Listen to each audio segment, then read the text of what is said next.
সত্যি কথা বলার জন্য যদি আমাকে গলায় ফাঁসি দেয়, আমি সাদাকে সাদা, কালোকে কালো বলবো। আমি কোনো শ্রীমতী, শ্রীমান কাউকে ভয় করি না।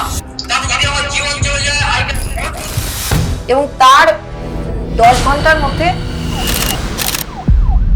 আড্ডা স্টেশনে যখন আমরা কারো ইন্টারভিউ করি তখন তাদের মধ্যে একটাই জিনিস খোঁজার চেষ্টা করি, আর এই তালিকায় যার নাম সবার প্রথমে ছিল তিনি আইপিএস অফিসার নজরুল ইসলাম। এই তালিকায় আরো অনেকগুলো নাম ছিল, তার মধ্যে আরো একটা নাম হলো পঙ্কজ দত্ত। এত বড় একটা অন্যায় আরজি করে, 10 লক্ষ টাকা তো দিতেই পারে। সেখানে উনি খুব টেকনিক্যালি পুলিশের ল্যাবস গুলো ধরছিলেন। এই যে স্ট্রং নার্ভটা ওনার, এটা কি একদম প্রথম থেকে আপনি দেখে এসেছেন? হ্যাঁ, একদম প্রথম থেকে। কারণ 2001 কি 2 হবে একটা তোলপাড় হয়েছিল বুদ্ধদেব বাবুর কাছে। রোজই সাংবাদিকরা প্রশ্ন করত এই এসপি কে কখন সাসপেন্ড করা হবে।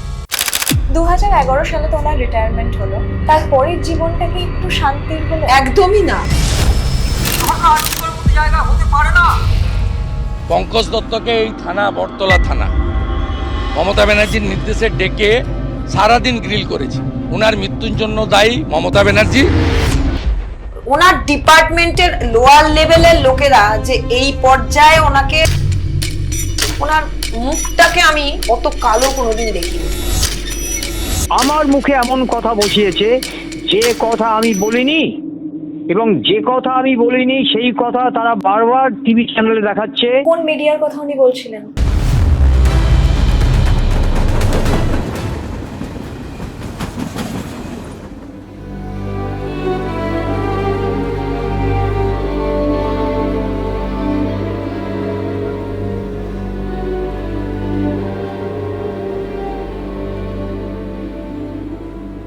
এই ছবিগুলো, মানে সত্যি এই ছবিগুলো দেখে এখন নিশ্চয়ই খুব খারাপ লাগে?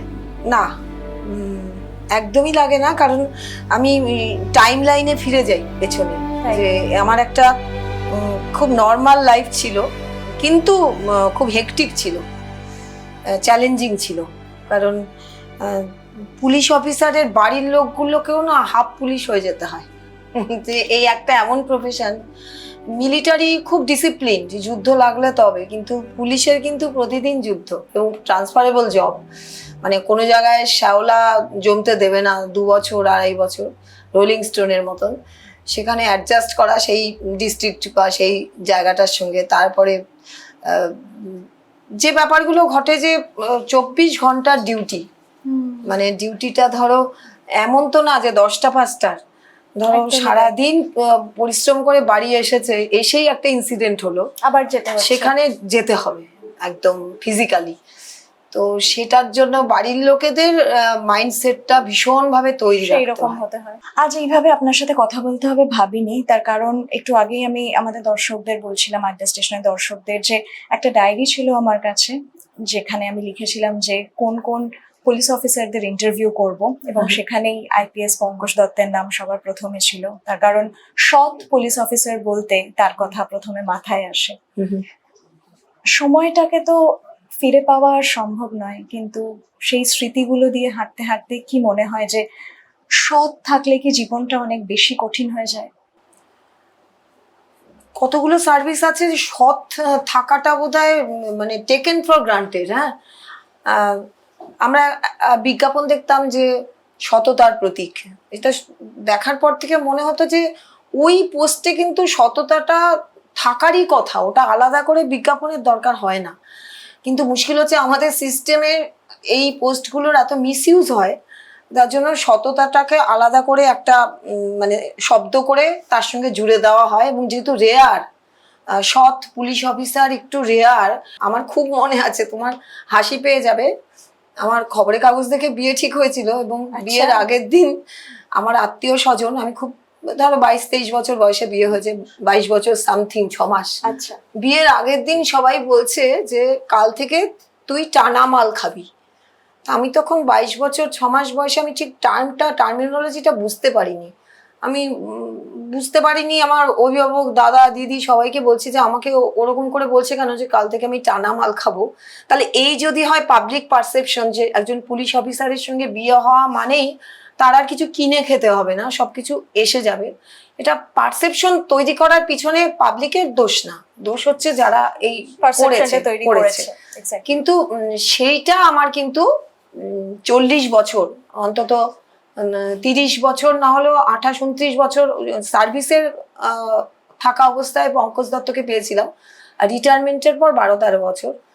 তো উনি রিটায়ারমেন্টের দিন একটা কথা বলেছিলেন, যখন সরকারি গাড়ি চলে গেল, শুধু সিকিউরিটিটা ছিল, বাড়ি তো থাকেই না, উনি বলেছিলেন এমন কোনো প্রয়োজন যেন আমাদের না পড়ে যে আমাদের থানা পুলিশ করতে হয়, আচ্ছা, সাধারণ লোকের মতন যাতে থাকতে পারি। যে আমি যেহেতু পুলিশের মধ্যে ছিলাম তাই কথায় কথায় থানায় চলে যাব, এরম যেন না করতে হয়।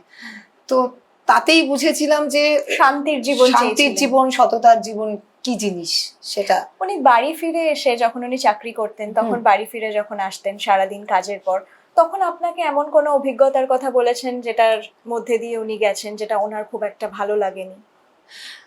না, ওনার কথা বলার সময় খুব একটা থাকতো না, এবং ওনার জীবনের কাহিনীগুলো আমি পিছন থেকে লক্ষ্য করতাম। আচ্ছা, উনি যে বেশ বসে গল্প করবেন এরকম টাইম ওনার চাকরি অবস্থায় তো ছিলই না।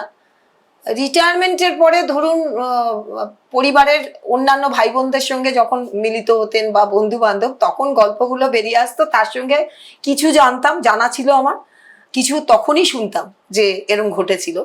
তো ওনার ভালো লাগেনি বলতে তোমাকে তুমি বলছি, একদম কি হ্যাঁ। সেন্সে বলতে চাও বলো, তাহলে আমি যদি কিছু input- এরকম তো নিশ্চয়ই হয় যে পুলিশ অফিসারের জীবনে অনেকে ঘুষ দিতে চায়, হুম হুম এমন অনেক কথা লোকজন এসে হুম। অভিযোগ করে কিংবা হয়তো অনুনয় বিনয় করে যে হুম। কেসটাকে একটু ঘুরিয়ে দেওয়া, হুম। এরকম তো নিশ্চয়ই হয়েছে, একেবারে তো হয়নি সেটা না, হতে পারে না। কেসটা বলতে ধরো পলিটিক্যাল একটা চাপ তো থাকে নিশ্চয়ই। বিশেষ করে যখন চার্জ পোস্টিং হয়। হুম, পুলিশের চার্জ পোস্টিং বলতে একটা সাব ডিভিশন হতে পারে, একটা জেলা হতে পারে, 2-3টে জেলা, একটা ডিভিশন হতে পারে। হুম, হুম। তো উনি একদম প্রাথমিকভাবে এসডিপিও যখন ছিলেন অখণ্ড দিনাজপুরের রায়গঞ্জ, তখন একরকম একটা চাপ, তখন একটা সিপিএম এর একটা রমরমা যুগ। কিন্তু যখন উনি এসপি হলেন তখন সিপিএম এর পড়ন্ত বেলা, আমি 2003 এরকম সময় বলছি। হুম। তো আমাদের যে রেসিডেন্সিয়াল যে পুলিশ অফিস আছে, মানে পুলিশ অফিস একটা এসপির আলাদা থাকে, আর একটা রেসিডেন্সের মধ্যেও একটা ছোট্ট জায়গা থাকে যেখানে যে কেউ যে কোনো সময় এসে যা কিছু বলতে পারে। তো ডেমনস্ট্রেশন দিতে আসতেন তখন যারা বিজেপি ছিলেন, তখন তপন শিকদারের যুগ, তৃণমূল, কংগ্রেস এবং বিজেপি, তারা ডেমনস্ট্রেশন দিয়ে বলতো এই এসপির কালো হাত গুড়িয়ে দাও। তুমি ধৈর্য সহকারে সেটা অফিসেও যেমন শুনতেন, এখানেও শুনতেন, তারপরে বক্তব্য শুনতেন, স্মারকলিপি দেওয়া হতো। তারপরে ওনাদের যে বেআইনি আবদার সেগুলো শোনার পর উনি বলতেন, দেখুন আমি যতক্ষণ আছি এটা তো হবে না যে অমুক অফিসারকে সরিয়ে দেব বা কিছু, আপনারা একটা কাজ করুন, আপনারা রাইটার্স বিল্ডিং এ আপনারা এটা ব্যবস্থা করুন, সিএম আছেন বা ডিজি আছেন, তারা আমাকে অর্ডার দিলে আমি সেই মতো আমার ব্যবস্থা দুটো নেব। ট্রাঙ্ক আছে, একটার মধ্যে বই আর একটার মধ্যে জামা কাপড়, আমার 2 ঘন্টাও লাগবে না জায়গা ছেড়ে দিতে। কিন্তু আমি যতক্ষণ আছি, যতক্ষণ আমি মনে করছি যে এই অফিসারকে সরাবো না বা কিছু, কোনো থানা লেভেলে, সেটা কিন্তু হবে না। পারলে আমাকে সরিয়ে দিন, আমি যে কোনো সময় আমার অর্ডার আসলেই বেরিয়ে যাব। তো এই তো পলিটিক্যাল চাপটা উনি সহ্য করেছেন। কিন্তু অন্যান্য ব্যাপারে তো আমি কোনোদিন ভাবতেই পারি না যে এই ব্যাপারগুলো ওনার লেভেলে এসে টাকা দেওয়ার ব্যাপার কিছু সম্ভব ছিল কারোর পক্ষে। আপনাকে একটা ভিডিও দেখাবো এবার। আমি আপনাকে বলছি, সত্যি কথা বলার জন্য যদি আমাকে গলায় ফাঁসি দেয়, আমি সাদাকে সাদা, কালোকে কালো বলবো। আমি কোন শ্রীময়ী, শ্রীমতী, শ্রীমান কাউকে ভয় করি না। তাতে যদি আমার জীবন চলে যায়, I can mortgage my life for that. ABP Ananda স্টুডিওতে বসে উনি এই কথাটা বলেছিলেন। যখন উনি বলেছিলেন, এটা শুনে কি আপনার ভয় লেগেছিল স্ত্রী হিসেবে? না, কারণ এই ঘটনাটার তো একটা প্রেক্ষিত আছে, এই কথাটা বলার প্রেক্ষিত আছে।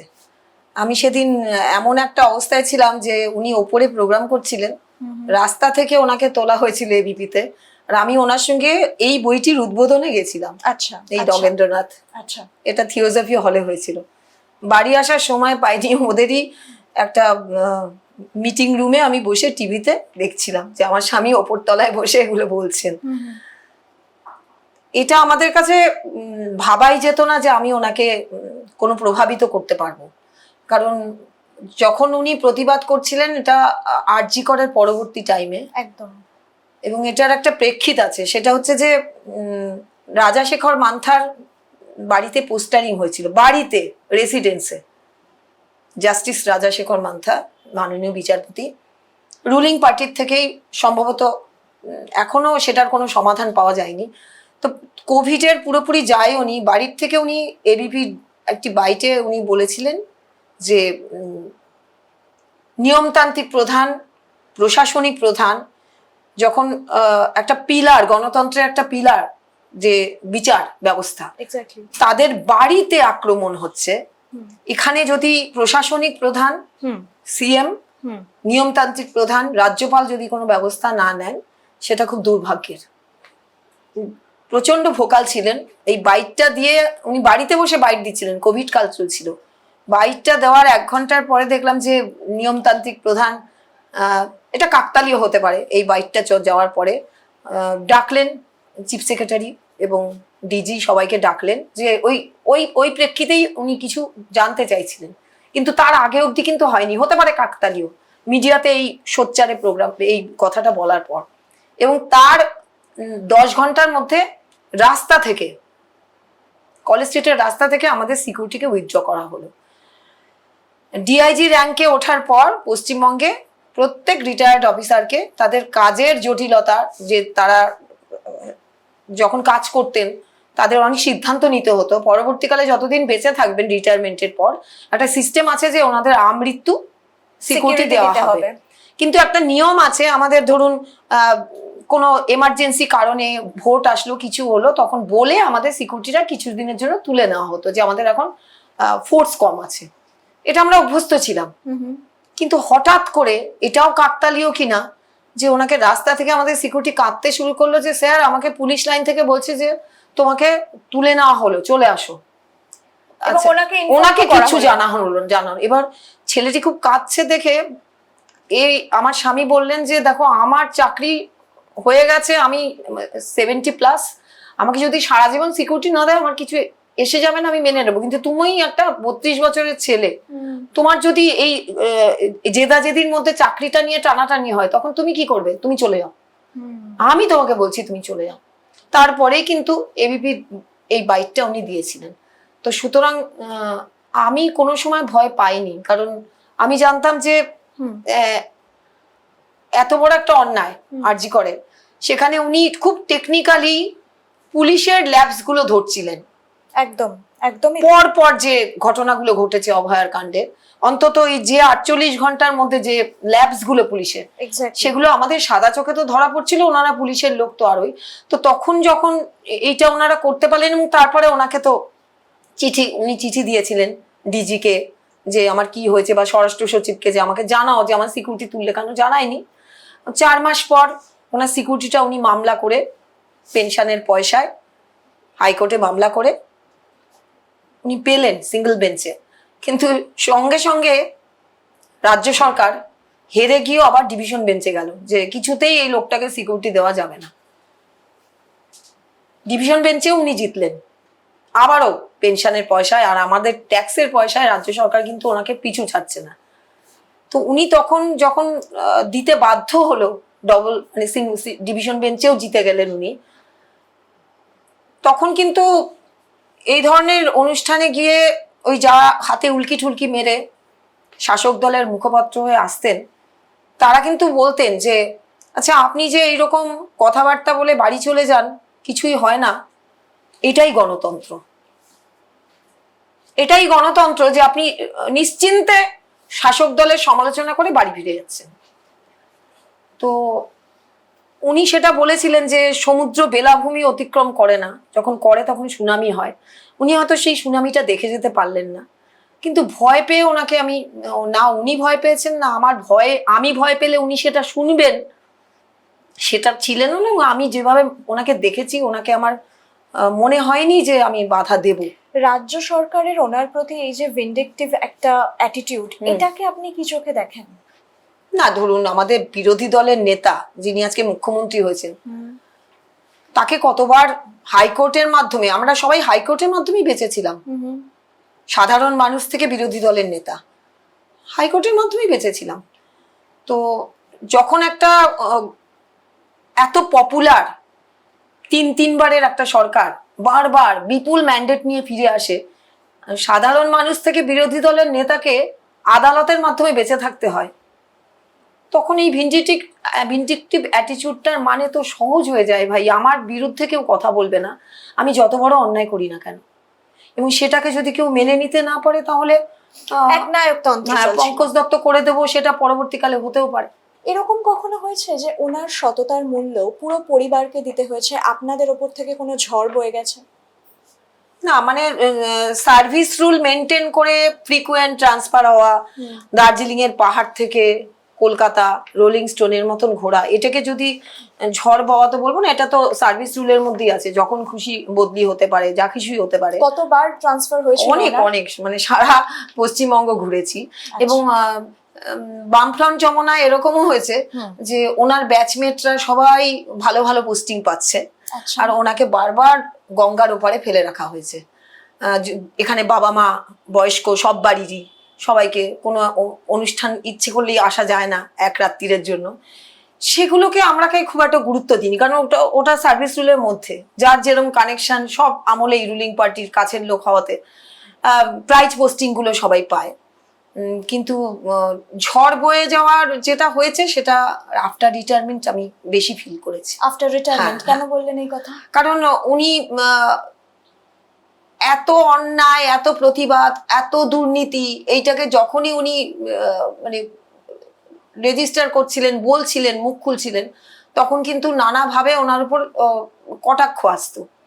তো সেটাকে শেষের দিকে উনি আমাকে বলতেন, উনি কি বুঝেছিলেন আমি জানি না, কারণ আমি তো কিছু বুঝতে পারিনি। শেষের দিকে উনি বলতেন, হোয়াটসঅ্যাপে কথা বলতেন সবার সঙ্গে, আচ্ছা, ইনক্লুডিং সাংবাদিকদের সঙ্গে, কারোর সঙ্গে, কারণ ওনার ফোন হতো, সার্ভেলেন্সে ছিল। আচ্ছা।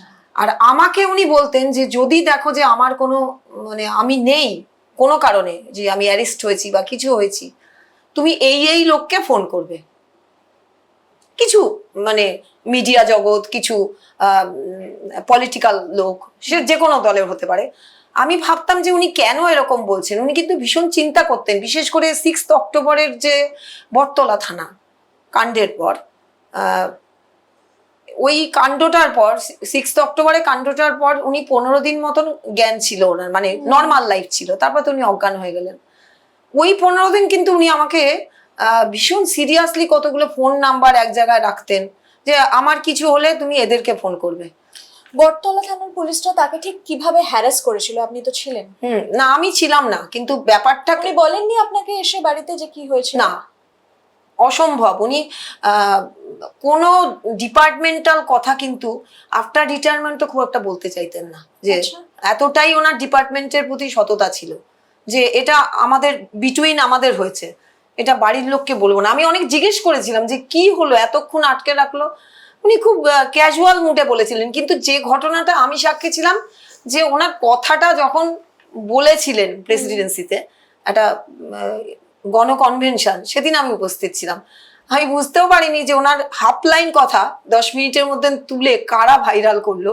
এবং টাইম লাইনে, আমি যেহেতু এখন মামলা করছি, আমি পার্টি, সেইটা আমি কিন্তু টাইম লাইন মিলিয়ে দেখেছিলাম যে একটা ম্যানিপুলেটেড এফআইআর, তার কয়েক ঘন্টার মধ্যে একটা স্ক্রিপ্টেড তৈরি করা একটা টক শো, একটা দুটো টক শো, যেখানে ইন্টেনশনালি ওনার ভার্সনটা যাতে না আসে, কোনোভাবে ওনাকে কানেকশন করে নেওয়া হয়, ফোনে, ভার্চুয়ালি বা ফিজিক্যালি, ওনার ভার্সনটা না শুনিয়ে ওনার ক্যারেক্টার মেলাইন করা, এই সবগুলো মিলিয়ে একটা নির্দিষ্ট গোষ্ঠীর, একটা অঞ্চলের মহিলাদের, সেখানেও ম্যানিপুলেশন, করে মিছিল বার করা, থানার সামনে জমায়েত, জুতোর মালা পরানোর ব্যবস্থা করা।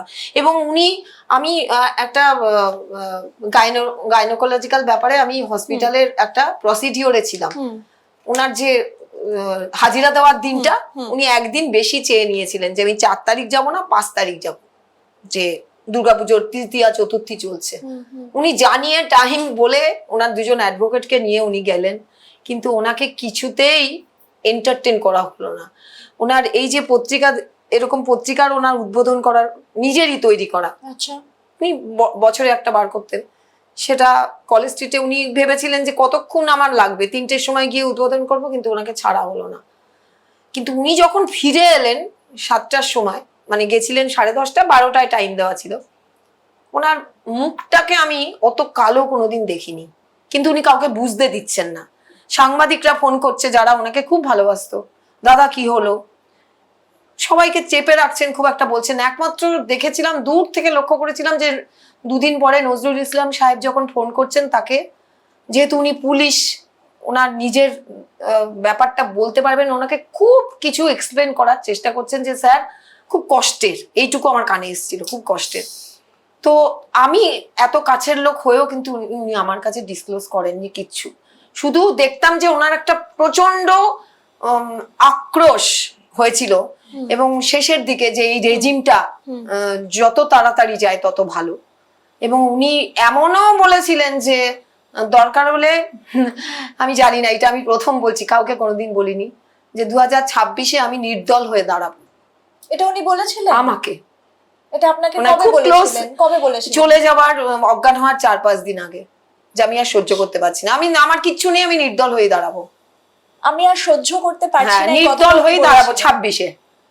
এটা আমি কোনোদিন কাউকে বলিনি। খুব ক্লোজ, ওনার 2 ভাই, আমি, ওনার পুরনো কিছু চেনা মানুষ, তারা জানতো এটা, যে আমি যদি বেঁচে থাকি আমি 2026-এ নির্দল হয়েই দাঁড়াবো, কারণ এ জিনিস সহ্য করা যায় না। যখন উনি কাজ করছেন রীতিমতো সার্ভিস লাইফে হ্যাঁ, আছেন, সেই সময় কি উনি কোনো রকম এরকম কোনো ঘটনার সম্মুখীন হয়েছেন যেটা ওনাকে ভীষণ ভাবে হার্ট করেছিল, বাড়িতে ফিরে এসে আপনাকে বলেছেন? না, তবে মালদা জেলায় যখন উনি এসপি, উনি পঞ্চায়েত ইলেকশন ফেস করেছেন, আরো এরকম কিছু ফেস করেছেন। তো তখন সবে প্রাইভেট মিডিয়া আসতে শুরু করেছে, আমার এখন মনে নেই, কৃষ্ণ কিশোর বাবু একটা খোঁজ খবর। তো তখন ওনারা ওই রোডে, হাইওয়েতে পুলিশ পয়সা তুলছে, এই নিয়ে একটা ওই সেন্সেশনাল নিউজ করে ওনাকে মেলাইন করার চেষ্টা করেছিলেন। কিন্তু উনি ওই নিউজটা দেখেছিলেন, তখন কিন্তু এত মিডিয়ার ছিল না, আমি 2001-2 এর কথা বলছি। তো সেই সময় উনি ওটাকে উনি অস্বীকার করেননি। উনি করলেন কি, রাতের বেলা কাউকে না জানিয়ে সারপ্রাইজ ভিজিটে বেরোলেন, যে কোথায় হচ্ছে। মিডিয়াকে আমি আগে নেগেট করার আগে দেখি যে এত বড় একটা কথা, যে আমি এসপি থাকাকালে রাস্তা থেকে টাকা তুলছে। উনি ডিসগাইসের না হলেও সারপ্রাইজ ভিজিটে কাউকে না জানিয়ে উনি কিন্তু বেশ বৈষ্ণব ঘাটা অব্দি ধাওয়া করেছিলেন, মানে মালদা ইংলিশ বাজার থেকে। তো সেখানে সেরকম ভাবে ধরা পড়েনি কি পড়েছে আমি বলতে পারবো না, কিন্তু এইটুকু আমার স্মৃতিতে আছে যে ওই সময় এই কথাগুলো চাউর হওয়ার চেষ্টা হয়েছিল। এবং পরবর্তীকালে, এটা তো কষ্টের না, সিপিএম এর আমলেও কিন্তু টইটম্বুর একটা একতরফা ভোট ছিল, কিন্তু কোথাও কোথাও একটা সেফটি ভালভের মতন, কোথাও কংগ্রেসের ভোট, কোথাও অন্য জায়গায় আসতে থাকতো। তো আমার এটা খুব মনে আছে যে অনিল বিশ্বাস সাহেবকে 2003-এর পঞ্চায়েত ইলেকশনের পর সাংবাদিকরা জিজ্ঞেস করছে যে আপনাদের এখানে তো সর্বত্রই সিপিএম, কোথায় অন্য কোনো দল? তখন কিন্তু উনি বলেছিলেন যে ওই যে জেলা পরিষদ মালদা, ওটা তো কংগ্রেসের। তো আমার এই বাইকটা এখন মনে আছে, কারণ সাদা কালো টিভিতে দেখেছিলাম, সবে অন্য প্রাইভেট মিডিয়া, যে নিউট্রাল ভোটটা করলে বিরোধী কণ্ঠস্বর উঠে আসে, এবং সেটা বামফ্রন্ট জমানায় কোথাও কোথাও দেখা যেত, যেটা পরবর্তী জমানায় কিন্তু আর আমরা দেখতে পাইনি খুব একটা। কারণ একটা ঝালদা, একটা তাহিরপুর, তার জন্য কিন্তু প্রচুর প্রাণ গেছে। মিউনিসিপ্যালিটি, জেলা পরিষদ একটা মালদা কংগ্রেসের, এটা ছিল বামফ্রন্টের একটা বাফার যে গণতন্ত্র দেখো, এবং সেইখানে উনি তখন এক্সিস্টিং এসপি, উনি নিউট্রালিটির জন্য কিন্তু অনেক কিছু বিরোধীদের যে ফ্লারিশ করা, এমনকি নদিয়ার এসপি হিসেবে আমি বলছি, ওনার 2004-এ উনি যখন মালদা থেকে চলে এলেন কলকাতায় 3-এ, এটাও খুব ইন্টারেস্টিং যে উনি মাওবাদীর একটা কোনো কারণে উনি এমন একটা জায়গায় ছিলেন যে আমার সঙ্গে ওনার কোনো কানেকশন ছিল না। আচ্ছা, আমি কতদিন তখন- ছিল সেটা? এটা মাস 3 মতো। মাস হ্যাঁ 3? হ্যাঁ, ইন্টেলিজেন্স ব্রাঞ্চ থেকে ওনাকে পাঠানো হয়েছিল পশ্চিম মেদিনীপুরের কোনো একটা জায়গায়। আচ্ছা, এবার তখন না এরকম মোবাইল ফোন ছিল না, এটা আমি 2004 বলছি। মোবাইল ফোন দিয়ে আমি জানবো কোথায়, এরকম ছিল না। তো আমি তখন আমার কোনো জিজ্ঞাসা করার কিছু না, হঠাৎ দেখছি ল্যান্ড ফোনে রাইটার্স বিল্ডিং থেকে ফোনে ওনাকে খুঁজছে, পঙ্কজ দত্তকে খুঁজছে। তো আমি তো বুঝতে পারছি না কেন খুঁজছে। তো আমি তখন ইন্টেলিজেন্স ব্রাঞ্চের যে মানে থাকে পিবিএক্স, তাকে আমি বললাম, পিবিএক্স এর যিনি অপারেটর, যে একটু বলতে পারেন যে পঙ্কজ দত্ত সাহেব, তখন কিন্তু এসপি র্যাঙ্ক, উনি কোথায়? তো ওরা খবর টবর নিয়ে বললো যে একটা সাইকেল কারখানার মধ্যে উনি আছেন, মানে ওরা থাকতে দিয়েছে এরকম একটা মাওবাদীদের ইন্টেলিজেন্সের জন্য, কারণ তার আগে বোধহয় একটা কোনো ধামাকা হয়েছিল, আচ্ছা, যার জন্য ইনপুটটা নেওয়ার জন্য গেছিলেন। আপনার টেনশন হচ্ছিল? না, টেনশনটা হয়নি, কারণ আমি জানতাম যে পুলিশের কাছে অনেক অস্ত্র আছে, গাড়ি আছে, লোক লস্কর আছে, টেনশন করে কি হবে, এটা তো ওদের পার্ট অফ লাইফ। তো কারণটা বুঝতে পারলাম, ইলেকশন কমিশন ওই যে কারোকে সরিয়ে কারোকে বসায়, এখনো যেটা হচ্ছে, গৌরব দত্ত, বিনয় চক্রবর্তী, বাসুদেব বাগ, 2004 এই ইলেকশন, এমপি ইলেকশন, পার্লামেন্ট, এই 3 জনকে সরিয়ে রাজ্য সরকারের থেকে নাম চেয়েছে, রাজ্য সরকার 3টে করে নাম আবার সাপ্লাই দিয়েছে, তার থেকে ওরা নদিয়ার জন্য পঙ্কজ দত্তকে সিলেক্ট করেছে, তার এটা দেখে, কেরিয়ারের এটা দেখে। তো সেই সময় আমার মনে আছে যে ওনাকে খবর দিয়ে নিয়ে আসা হলো যে ইমিডিয়েট জয়েন করতে হবে, কারণ হাতে সময় নেই। এসপি কে অভিযোগ করে সরানো হচ্ছে, এখনো হচ্ছে সেটা, যে election commission, central election commission যদি কোনো অভিযোগ পায়, এসপি কে সরিয়ে দিয়ে পরবর্তীতে রাজ্য সরকার থেকে নাম নিয়ে বসায়। কিন্তু যেটা হলো,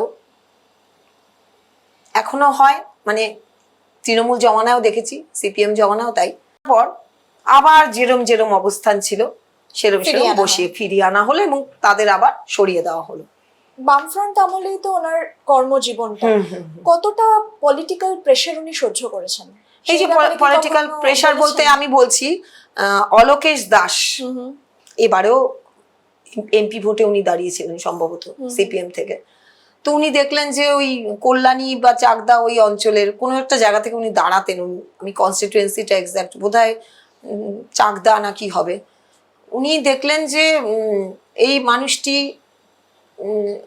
জিতে আসছেন, মানুষটিকে তো ওনার টার্গেটের ব্যাপার নেই, উনি বেশ কিছু ভোট লুটের ব্যাপার হতো বামফ্রন্ট জমানা, মানে বাড়ির থেকে বেরোতে দেবো না, বিধবার কাপড় দেখিয়ে দেবো, যেগুলো ছিল।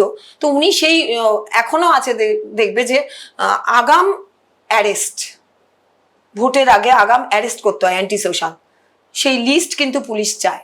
তো উনি গিয়ে, কারণ হঠাৎ করে উনি গেছেন, উনি তো অনেকদিন থেকে ওখানে নেই, উনি হঠাৎ করে ইলেকশন কমিশনের জন্য গেছেন, এসপি হয়েছেন, গিয়ে উনি কি প্রিভেন্টিভ অ্যারেস্ট যেটা, সেটা উনি করার পর অদ্ভুতভাবে দেখা গেছিল, মানে শুধু অ্যারেস্ট তো না, বাড়ির সামনে ঝুলিয়ে দেওয়া হয়েছিল, এরকম শুনেছি পরবর্তীকালে ওনার কথাবার্তার থেকে, যে আফটার রিটায়ারমেন্ট যে যাদেরকে পাওয়া যাচ্ছে না বাড়ির সামনে, যে তাদের যেন থানায় হাজিরা দেওয়া হয়। তো বেশ কিছু অ্যান্টি সোশ্যালকে তুলে নেওয়ার পর 1 লক্ষ কত মার্জিনটা শুধু 8,000-এ জিতেছেন, অলোকেশ বাবুই জিতেছেন। কিন্তু ওই যে বিশাল ভোট, এখনকার জাহাঙ্গীর বলো আর যাই বলো, সেই মার্জিনটা কিন্তু দিতে পারে না যখন পুলিশ অ্যাক্টিভ হয়। জেতার মানুষ তো জিতবেনি, হারার মানুষ তো হারবেনি। তো এইটাকে যদি পলিটিক্যাল প্রেশার হয়, যে উনি রেডি ছিলেন সত্যিকারের 2টো ট্রাঙ্ক নিয়ে, যে এই ভালো কাজ করার জন্য বামফ্রন্ট আমাকে সরিয়ে দিতে পারে, তার জন্য আমি সঠিক কাজটা করব, ভালো বলছি না, সঠিক কাজটা, তার জন্য ওনাকে ভুগতে হয়েছে, সেটাকে যদি ভোগা হয় ভোগা। আপনাকে একটা ছবি দেখাবো আমি এবার, বুদ্ধদেব বাবুর সঙ্গে ছবিটা তোলা, পাশে দাঁড়িয়ে আছেন পঙ্কজ বাবু। এই ছবিটা কবে তোলা? 2001-এ আমরা গেছিলাম মালদা। আচ্ছা, 2002 হতে পারে। তো বুদ্ধদেব বাবুর সাথে ওনার সম্পর্ক কেমন ছিল? ওই যেমন মানে মুখ্যমন্ত্রী টু এসপি, কোনো এক্সট্রা কিছু না। ফ্রি হ্যান্ড কতটা পেয়েছিলেন সেই ফ্রি সময়? হ্যান্ড ভীষণ, কারণ বুদ্ধদেব বাবু এটা উনি মিডিয়াতে বলে গেছেন যে বুদ্ধদেব বাবু কোনো স্পেসিফিক মানুষের নামে কমপ্লেন জেলার মন্ত্রীদের থেকে পেয়েছিলেন, কোনো ওসির নামে। তো ইন্সপেকশন বাংলোয় যখন বুদ্ধবাবু বিশ্রাম করছেন কি লাঞ্চ করছেন, সেই সময় ওনাদের তো সময় থাকে না, সেই সময় এসপিদের থাকতে হয়, ডিএমদের থাকতে হয়।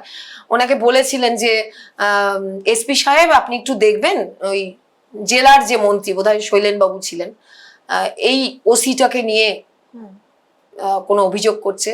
তো উনি তখন বলেছিলেন স্যার আমি যতক্ষণ না স্যাটিসফাই হচ্ছে আমি কিন্তু তার নামে কিছু বলতে পারবো না।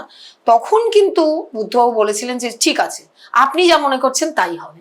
আচ্ছা, এইটা কিন্তু উনি বলে গেছেন, এটা মানে আর্কাইভে আছে। আচ্ছা, এইটুকু ফ্রি হ্যান্ড যদি থাকে তো বুদ্ধবাবু ফ্রি হ্যান্ড দিয়েছেন। এরকম কতবার হয়েছিল?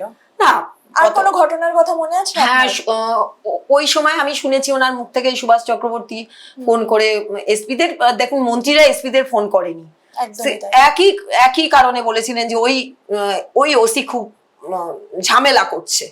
তো উনি সবাইকেই ওই পলিটিক্যাল চাপটা নিয়েই বলেছিলেন যে স্যার আমি যতক্ষণ না বুঝতে পারছি এর মধ্যে কোনো গন্ডগোল আছে আমি কিন্তু সরাতে পারবো না।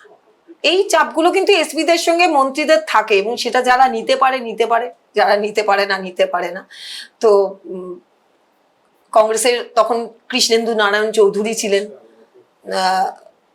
গনি খান চৌধুরী উনি তখন বেঁচে আছেন, আমাদের এসপি বাংলায় উনি এসেছিলেন, রুবি নূর আসতেন, সব পার্টি। গনি খান চৌধুরীর সাথে ওনার কেমন সম্পর্ক? ভীষণ ভালো, কারণ উনি বোধহয় ওনার জন্মদিনে সবাইকে নেমন্তন্ন করতেন। আচ্ছা, তো গনি খান চৌধুরী এরকম নেমন্তন্ন দিয়েছেন যে আমার জন্মদিন আসবেন। আচ্ছা, এইবার সেটা আমার খুব মনে আছে, একটা প্রোটোকল তো থাকে যে এসপি যাবে কি যাবে না, তো উনি একটু দ্বন্দ্বে ছিলেন।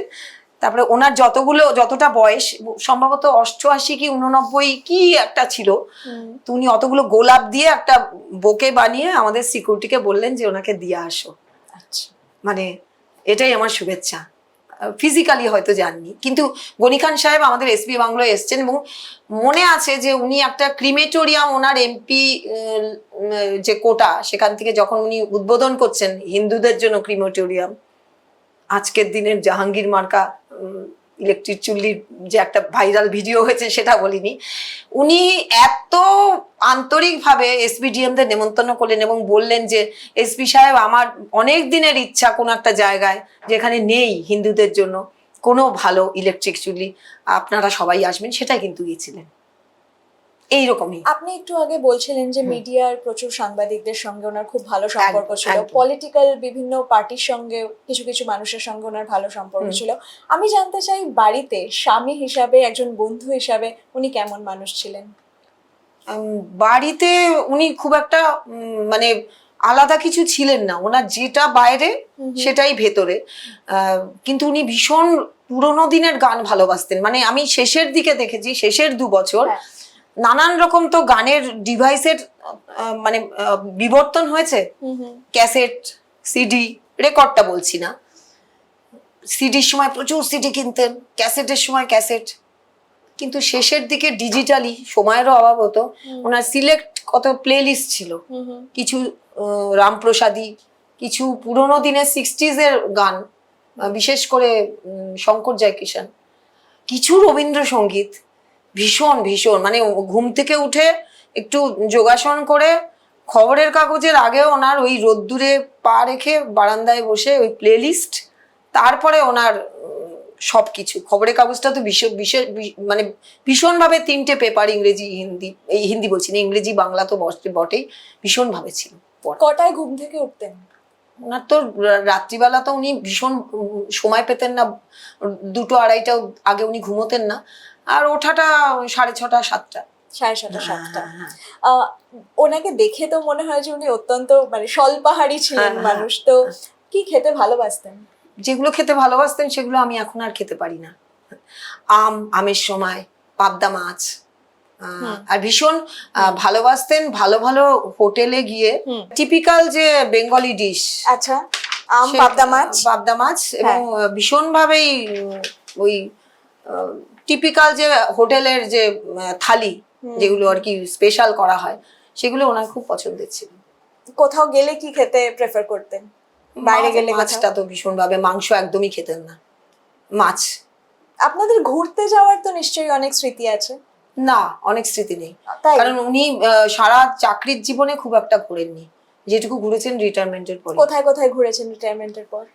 উনি একটা পত্রিকা চালাতেন, দেখা হয় নাই চক্ষু মেলিয়া বলে, একটা কলম উনি করতেন, তাতে ওই খুব কাছে অথচ অফবিট, তার মধ্যে কিছু হেরিটেজ ব্যাপার আছে, সেই ব্যাপারগুলোর জন্য ওনার পেছন পেছন আমরা বাড়ির লোকেরা খুব ঘুরতাম। সেটা সারা পশ্চিমবঙ্গে যত অফবিট জায়গাগুলো আছে ঘুরেছি।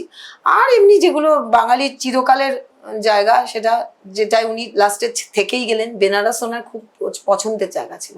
বারবার ওনার বেনারসের প্রতি ওনার ভীষণ আকর্ষণ ছিল, যার জন্য 3 বারের বেনারসে লাস্টবার উনি মণিকর্ণিকায় থেকে গেলেন।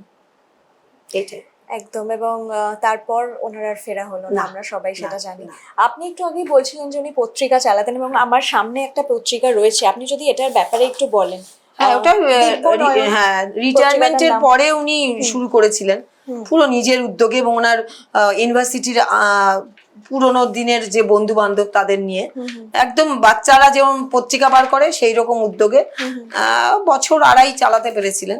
তো এই কলমটা ওই দেখা হয় নাই চক্ষু মেলিয়া দেখুন, পরে এটা কম্পাইল করে একটা বই করা হয়েছে। আচ্ছা, সেটা আর এইখানে দুটো বই, সেটা লাস্ট 2022-23 মিলে উনি করলেন।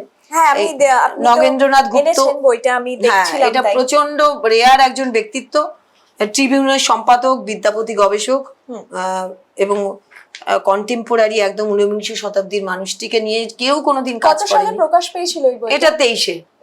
আচ্ছা আচ্ছা আচ্ছা। আর এইটা বোধহয় 22-এ। রামকৃষ্ণ দেবের উপর প্রচন্ড। উনি কি রামকৃষ্ণ দেবকে নিয়ে পড়াশোনা অনেক খুব পড়াশোনা করেছিলেন? পড়াশোনা এবং প্রাণের একজন ব্যক্তিত্ব বলা যায় যে, তাকে নিয়ে মানে অন্য রকম করে লেখা। মানে লেখালেখির প্রতি ওনার যে ইন্টারেস্টটা, সেটা কি একদম চাকরি জীবন থেকে? হ্যাঁ, চাকরি জীবন থেকে। মানে উনি যখন হাওড়ার অ্যাডিশনাল এসপি, তখন গিয়ে তখন প্রথম শিল্পপতি আলামোহন দাস, তাকে দাস যে আছে দাসনগর হাওড়ায় অ্যাডিশনাল এসপির কাজ করতে করতে, তখন এরকম কমিশনারেট হাওড়া না, তখন ওই একটা রুরাল এবং একটা অখণ্ড এসপির আন্ডারে হাওড়া, সেইখানে ওই অত কঠিন কাজ করতে করতে আলামোহন দাসের উপর আলোর দিশারি আলামোহন করলেন। তারপরে উনি মালদা গিয়ে 2 সরলা, তারপরে ওকাকুরা, সুরেন্দ্রনাথ, ইন্দিরা দেবী, এদের নিয়ে লিখলেন। তারপরে একটা প্রবন্ধ সংকলন, শ্রী চৈতন্যদেব ওনার আরেক ক্যারেক্টার, ওনার প্রিয়, তার উপরে অসংখ্য মানে লেখা। আমি একটা জিনিস জানতে চাই যে উনি যে পোস্টে ছিলেন, সেখানে ওনার উপর এত দায়িত্ব ছিল, আনুষঙ্গিক এত রকম কাজ ছিল, তারপরেও উনি পড়াশোনার সময় কি করে বের করতেন? এটাই তো, ঘুমের সময় খুব কম ছিল। আচ্ছা, হ্যাঁ। আর যেখানে উনি তো আসলে মাস্টার মশাই ছিলেন এই সার্ভিসে আসার আগে, তো সেই পড়াশোনা পড়াতেন ইংরেজি বোধহয়, মানে হাই সেকেন্ডারি স্কুলে। আচ্ছা। তো সেইটা উনি ওনার এখনকার ছাত্রদের, উনি চলে যাওয়ার পর আমার সঙ্গে খুব কানেকশন হয়েছে, কেউ অ্যাডভোকেট, তারাও 50+, তারা তাদের ছোটবেলার স্কুলের গল্প, তখন অল্প বয়সী মাস্টারমশাই উনি, আর ওরা তখন কম বয়সী ছাত্র, 8, 9, 10, 11, তারা এখন কিন্তু 50+। তারা যখন সেই গল্পগুলো আমাকে উনি চলে যাওয়ার পর শোনায়, তখন কিন্তু সে অভিজ্ঞতা অন্যরকম। মানে খুব জনপ্রিয় মাস্টারমশাই ছিলেন, যার জন্য উনি ওই 2টো স্কুলে 1.5 করে 3 বছর পড়িয়েছিলেন। ওনাকে ছেড়ে দেওয়ার ইচ্ছা ছাত্রদের ছিল না।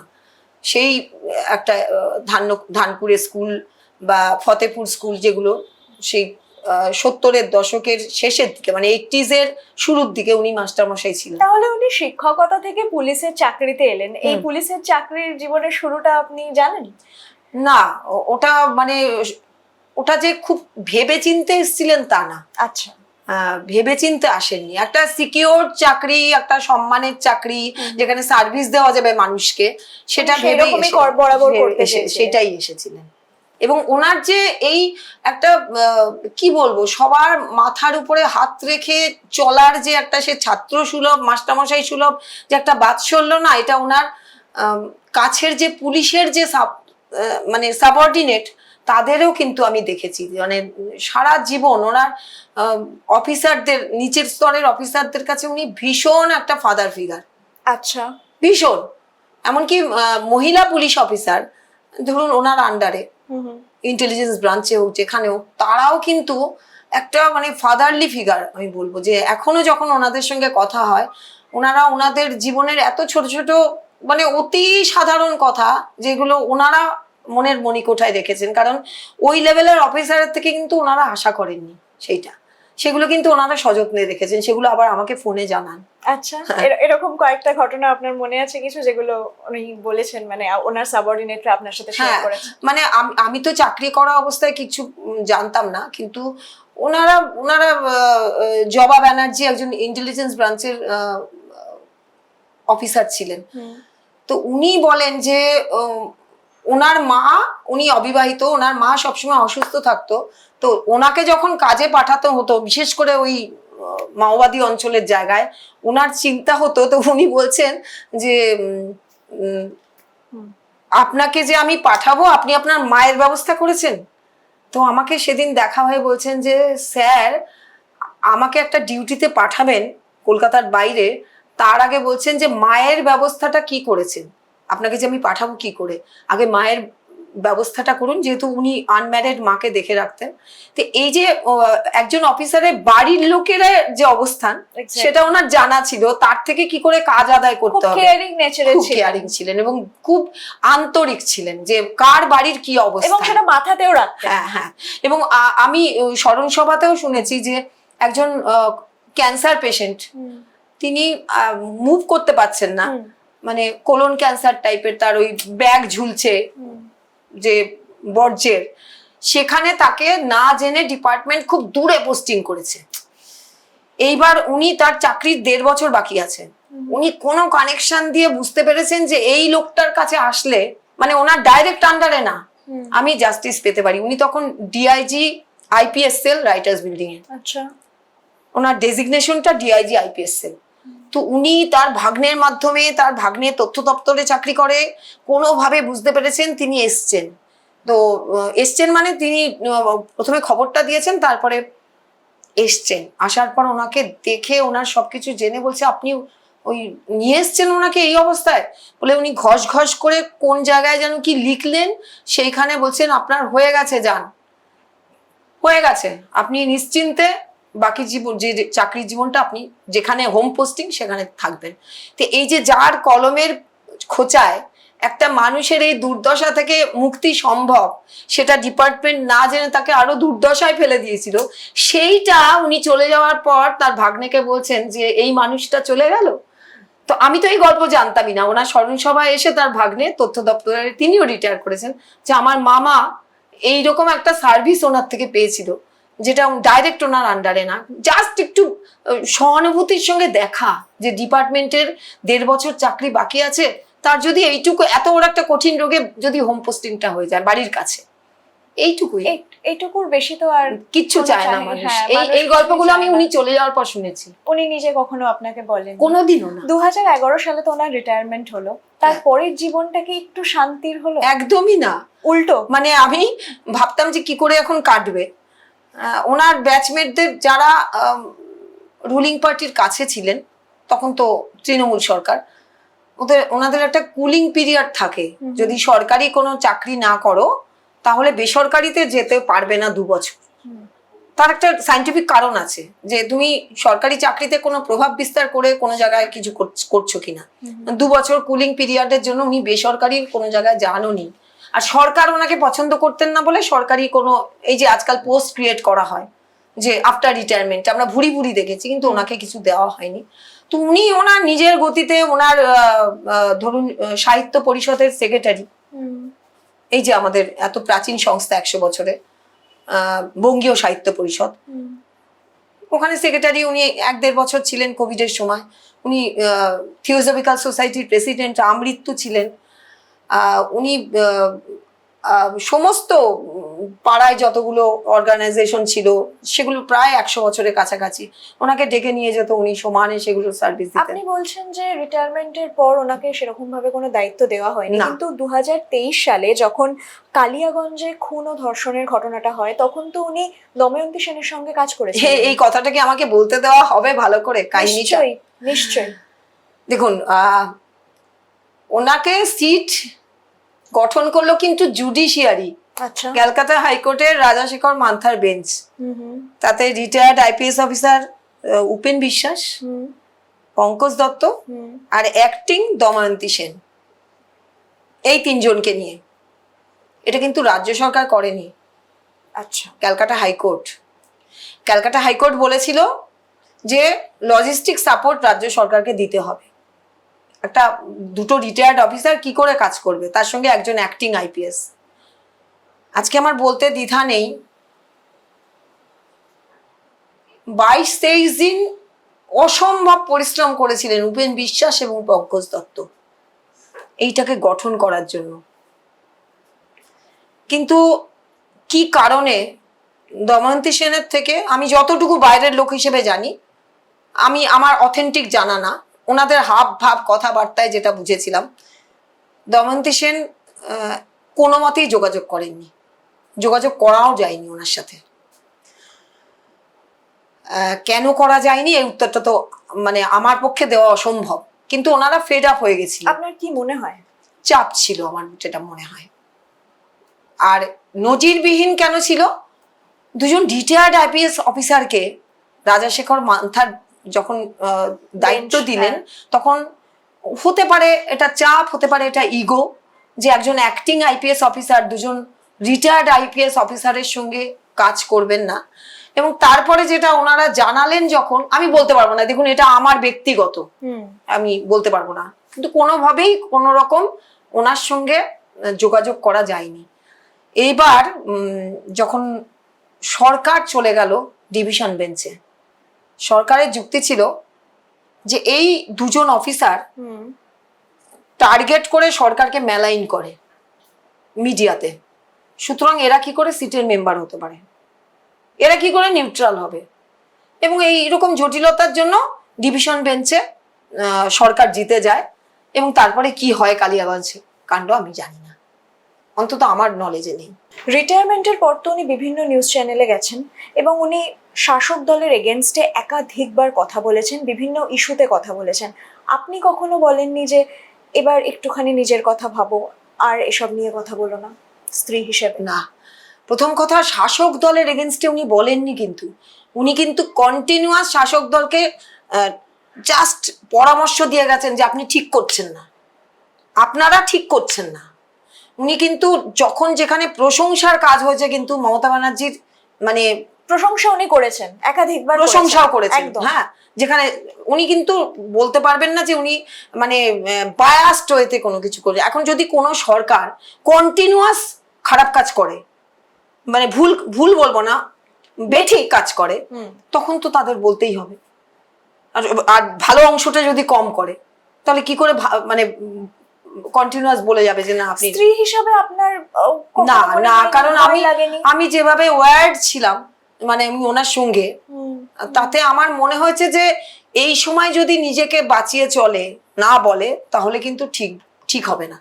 আর আমরা কেন চুপ করে থাকবো, আমরা তো কারোর থেকে কোনো কিছু পাচ্ছি না, যে কোন রকম ওই যে পে প্যাকেট বা কিছু পেয়ে আমাদের কিছু মানে এটোকাটা কমিশনের মেম্বার হতে হবে, কিছু হতে হবে, এরকম তো কিছু না। আমাদের যতটুকু পেনশন দিয়ে আমাদের চলে যাচ্ছে, তাহলে যদি 8 কোটি মানুষের মধ্যে সবাই যদি গুটিয়ে থাকে, তাহলে এই ধরনের রেজিম অন্যায় করেই যাবে। রেজিম যে পাল্টাবে সেটা পরের কথা, রেজিম তো একটা তো মানে চেক অ্যান্ড ব্যালেন্স থাকবে। মানে আপনি সবসময় ওনাকে একদম পাশে সাপোর্ট করে গেছেন। হ্যাঁ, একদম। ওনাকে বাড়ি এসে কোনোদিন এইটা শুনতে হয়নি যে কেন বলছো। আমার অনেক ভাই বোনরা বলেছে, আচ্ছা, প্রচুর ভাই বোনরা বলেছে, দাদা বলেছে, আশেপাশের লোক যারা একটু নিরীহ ওনার সঙ্গে থাকতে ভালোবাসে, তারা বরং ওনাকে এড়িয়ে চলতো শেষের দিকে। তাই? হ্যাঁ, এড়িয়ে চলতে। হ্যাঁ, এবং আমি এটাও কি দেখেছি ভাবতেন যে ওনার সাথে বেশি হ্যাঁ, কথা না বললে উনি মিশলে ওনার ভাগ্নের সঙ্গে সমস্যা আমি বলছি ওনার ভাগ্নের রাজ্য সরকারের কর্মচারী, একটু উচ্চপদস্থই, উনি ভাগ্নের সঙ্গে দেখাও করতেন না এবং রাত 12টায় ভাগ্নে হোয়াটসঅ্যাপে ফোন করতো কোনো কথাবার্তা দরকার বলতে থাকলে, হলে, আচ্ছা। হোয়াটসঅ্যাপে ভাগ্নে মামার সঙ্গে কথা বলছে হোয়াটসঅ্যাপে, এবং সবসময় বলতো যে তুই কিন্তু বলবি না আমি তোর মামা হই, কারণ আমি যেভাবে ফেস করতে পারছি তোরা কিন্তু পারবি না, কারণ তোদের অনেকটা জীবন পড়ে আছে, তোরা হাই পোস্টে যেতে পারিস, তোরা কেন মার্ক ছবি। এই যে স্ট্রং নার্ভটা ওনার, এটা কি একদম প্রথম থেকে আপনি দেখে এসেছেন, একদম শুরু থেকে? হ্যাঁ একদম প্রথম থেকে, কারণ ওনার তো কিছু লুকোনোর ছিল না, না ওনার তো চাকরি অবস্থায়ও লুকোনো। আমার খুব মনে আছে উনি আমার প্রথম বেতনটার পরিমাণ ছিল 1700 টাকা, হ্যাঁ এটা আমার মনে আছে, 1700 টাকা মানে কেটে কুটে। এবার 1700 থেকে একটা কেলট্রন টিভি ছোট, আচ্ছা, কত সালের কথা বলছেন এটা 85, আচ্ছা একটা 85 কেলট্রন টিভি ছোট, আবার সেটাকে আবার ইনস্টলমেন্টে টাকা যেত। আচ্ছা আর একটা স্টিলের আলমারি, কারণ উনি আমার বাবা যা দিয়েছিলেন উনি গ্রামের বাড়িতে সব রেখে চলে গেছিলেন। আচ্ছা, কোথায় ছিল সেই গ্রামের বাড়ি? আমাদের বাড়িটা বেড়াচাপা, আচ্ছা উনি নেননি। এইবার আমাদের যেটুকু দরকার পড়ছে সব ইনস্টলমেন্টে, এবার 1700 টাকার মধ্যে সব ইনস্টলমেন্ট দিয়ে ব্যাপক চলছে। ট্রেনে করে বাড়ি আসছি 3 মাসে একবার, আমাদের মনেই হতো না। এবার তারপরে স্কেলটা আমার মনে আছে রায়গঞ্জে 2600 টাকা কেটে কুটে, সেই 2600 টাকায় একটা ফ্রিজ কেনা হলো, সেটাও ইনস্টলমেন্টে। আচ্ছা তো সুতরাং আমাদের প্রয়োজনটাই ভীষণ কম ছিল, মানে আপব্রিঙ্গিংটাই আগের থেকে। তো আমার তো কোনোদিন কোনো মনেই হয়নি যে কোনো কষ্টে বা কিছু বা এক্সট্রা পেতে হবে। আপনি যে সময়টার কথা বলছেন, একটা ছবিও আছে নিশ্চয়ই এই সময়টায়। হ্যাঁ এই সময়টা মানে আমার আমার 22 বছর 6 মাস। আচ্ছা, হ্যাঁ এটা কি আপনাদের হানিমুনের ছবি? হ্যাঁ এটা কোথায় পুরী গিয়েছিলেন? পুরী পুরী, তখন আচ্ছা। তো সেই দীপুদা। হ্যাঁ হ্যাঁ হ্যাঁ, আপনাদের তো আরো অনেক ছবি আছে, হ্যাঁ সেগুলো যদি একটু বলেন কোথায়? এটা মালদার এসপি বাংলো। এসপি বাংলো, আচ্ছা। হ্যাঁ আচ্ছা, এটা আমরা হরিদ্বারে গেছিলাম। এটা কত সালে? এটা আফটার রিটায়ারমেন্ট, না রিটায়ারমেন্টে আগ দিয়ে। আচ্ছা, আর উনি কি এরকম ধর্মীয় স্থান ঘুরতে বেশি ভীষণ ভালোবাসতেন? ভীষণ, হ্যাঁ মানে ওই বিশেষ করে ওই যে কি জানো সেই কুম্ভ মেলা ঠালা হলে সেগুলো। এটা তো এসপি বাংলো ওই বোধহয় ওই 26শে জানুয়ারি মালদাতেই? হ্যাঁ, আর আচ্ছা, এটা অ্যাডিশনাল এসপি হাওড়া। আচ্ছা আচ্ছা, আর এটা তো দালাই লামা কলকাতায় এসেছিলেন। এটা কবে? এটা রিটায়ারমেন্টের আগ দিয়ে। আচ্ছা আচ্ছা, উনি তখন ফুল ফ্লেজে রিটায়ারের পর পত্রিকা চালাচ্ছেন, আচমকা কেউ তুলেছে। দেখেই মনে হচ্ছে বেশ হ্যাঁ, এটা ক্যান্ডিড ছবি।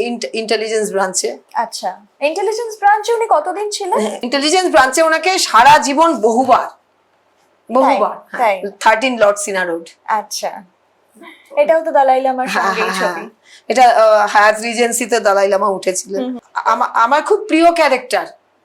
তো আমি কোনোদিন সিনেমা আর্টিস্ট দেখবো পুলিশকে মানে প্রভাবিত করে, তা উনি যখন এসছেন তাও আমি ওনার কাছে ইচ্ছা প্রকাশ করেছি যে আমি কিন্তু একটু দালাই লামার পা হব। উনি না সৎ ইচ্ছা থাকলে যদি অসম্ভব হয় সেটা কিন্তু উনি না করতেন না। মানে ঠিক আছে এটা এত ইচ্ছা করছে, উনি খুব কনফিডেন্টলি আচ্ছা দেখা যাক। তো তখন ওখানকার যে বিধাননগরের অ্যাডিশনাল এসপি ছিলেন দেবব্রত বাবু, ওনার জুনিয়র বললেন দেবু একটু ওনার মানে সামনে যাব। বললো স্যার উনি তো কালকে চলে যাবেন, খুব মানে আর্লি ফ্লাইটে, শীতকাল ছিল, আপনি 4:30 পৌনে 5টায় চলে আসুন হায়াতের সামনে। আমরা তো কাঁপতে কাঁপতে হায়াতের সামনে গেছি, এবং দালাই লামা মানে ওনাকেও বলা হয়েছিল, ওনারও আবার মিনিস্টার এসব আছে, মানে ওনার চতুর্দিকের নানা রকম পোস্টের লোক, তাদেরকে বোঝানো হলো যে ইনি হচ্ছেন পুলিশেরই লোক, কিন্তু জাস্ট আপনাকে দেখতে ওনার ফ্যামিলি নিয়ে এসছেন। তো দালাই লামা তো শিশুর মতন, মানে উনি তখন মানে শুধু আমাকে দেখতে এসছে বলে উনি জড়িয়ে ধরলেন। আর আমি যখন ওনার পাটা ছুটছি না, ওনার সেই বুট জুতো না কিরকম একটা মনে হচ্ছে কি আমি বোধি বৃক্ষের তলায়। হ্যাঁ, আমার ঠিক ওই ফিলিং হয়েছে যে বোধি বৃক্ষকে টাচ করলে যেরকম বেদিটায় হয়। এবং তারপরে আমাকে উনি জড়িয়ে ধরে উনি চলে গেলেন কয়েক সেকেন্ড, হা হা হা করে হাসছেন। আর আমি আমার সেই দেহের যে মানে কি বলবো, একটা বলয় অরা তৈরি হয়েছিল, অরা। একদম। আমি বাড়ি এসে বলছি আমি আজকে চান করব না, আমি সবাইকে জাপটে ধরবো যাতে এটা মানে ট্রান্সফিউশন হয়। হ্যাঁ, মানে একটা অদ্ভুত চাইল্ডিশ পাগলামি। হ্যাঁ। এবং তার 3 দিনের মাথায় ইংরেজি কাগজে টাইমস অফ ইন্ডিয়াতে দেখছি উনি বারাক ওবামার সঙ্গে একই রকম হাসছেন, একই রকম একই হাসি রকম। তার মুখে। আমি বললাম এই হচ্ছে মানুষ। আমাকেও যেরকম ভাবে করে মানে উনি আমাকে আবাহন করলেন, বারাক ওবামার সঙ্গে একই রকম।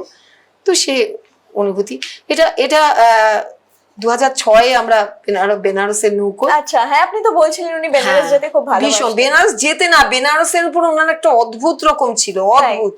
এ দেখো বেনারসের নৌকো, এ দেখো 2006 আমার মা, হ্যাঁ, হ্যাঁ। দিদি সবাইকে নিয়ে গেছিলাম, জামাইবাবু। কিন্তু বুঝতে পারিনি যে 2024-এ উনি থেকে যাবেন ওখানে। ওনার চিরকালের পছন্দের জায়গা। আচ্ছা, উনি কখনো আপনাকে কিছু গিফট করেছেন?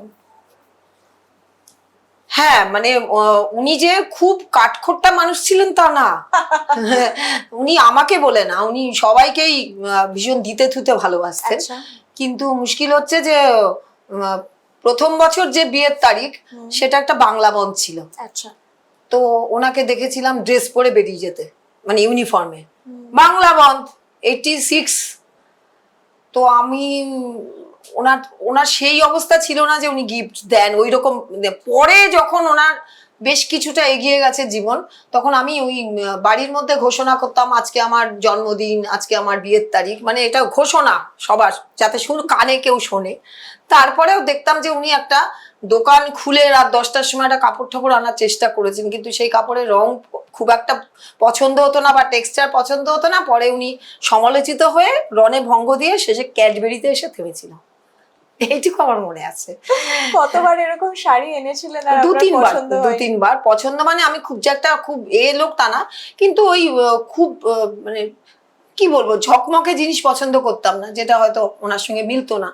খুব ছিলাম, ডাউন টু আর্থ ছিলাম, সেটা পরে উনি রণে ভঙ্গ দিয়েছেন আর কি, ক্যাডবেরিতে এসে থেমেছিল। আপনি ওনাকে কখনো কিছু গিফট না, করেছিলেন? ওটা একেবারেই সম্ভব ছিল না, কারণ উনি কিছুতেই, উনি ভীষণ উইন্ডো শপিং করতে ভালোবাসতেন, তারপরে নিজের গায়ে চাপিয়ে আবার দেখতেন যে এটা ভালো না।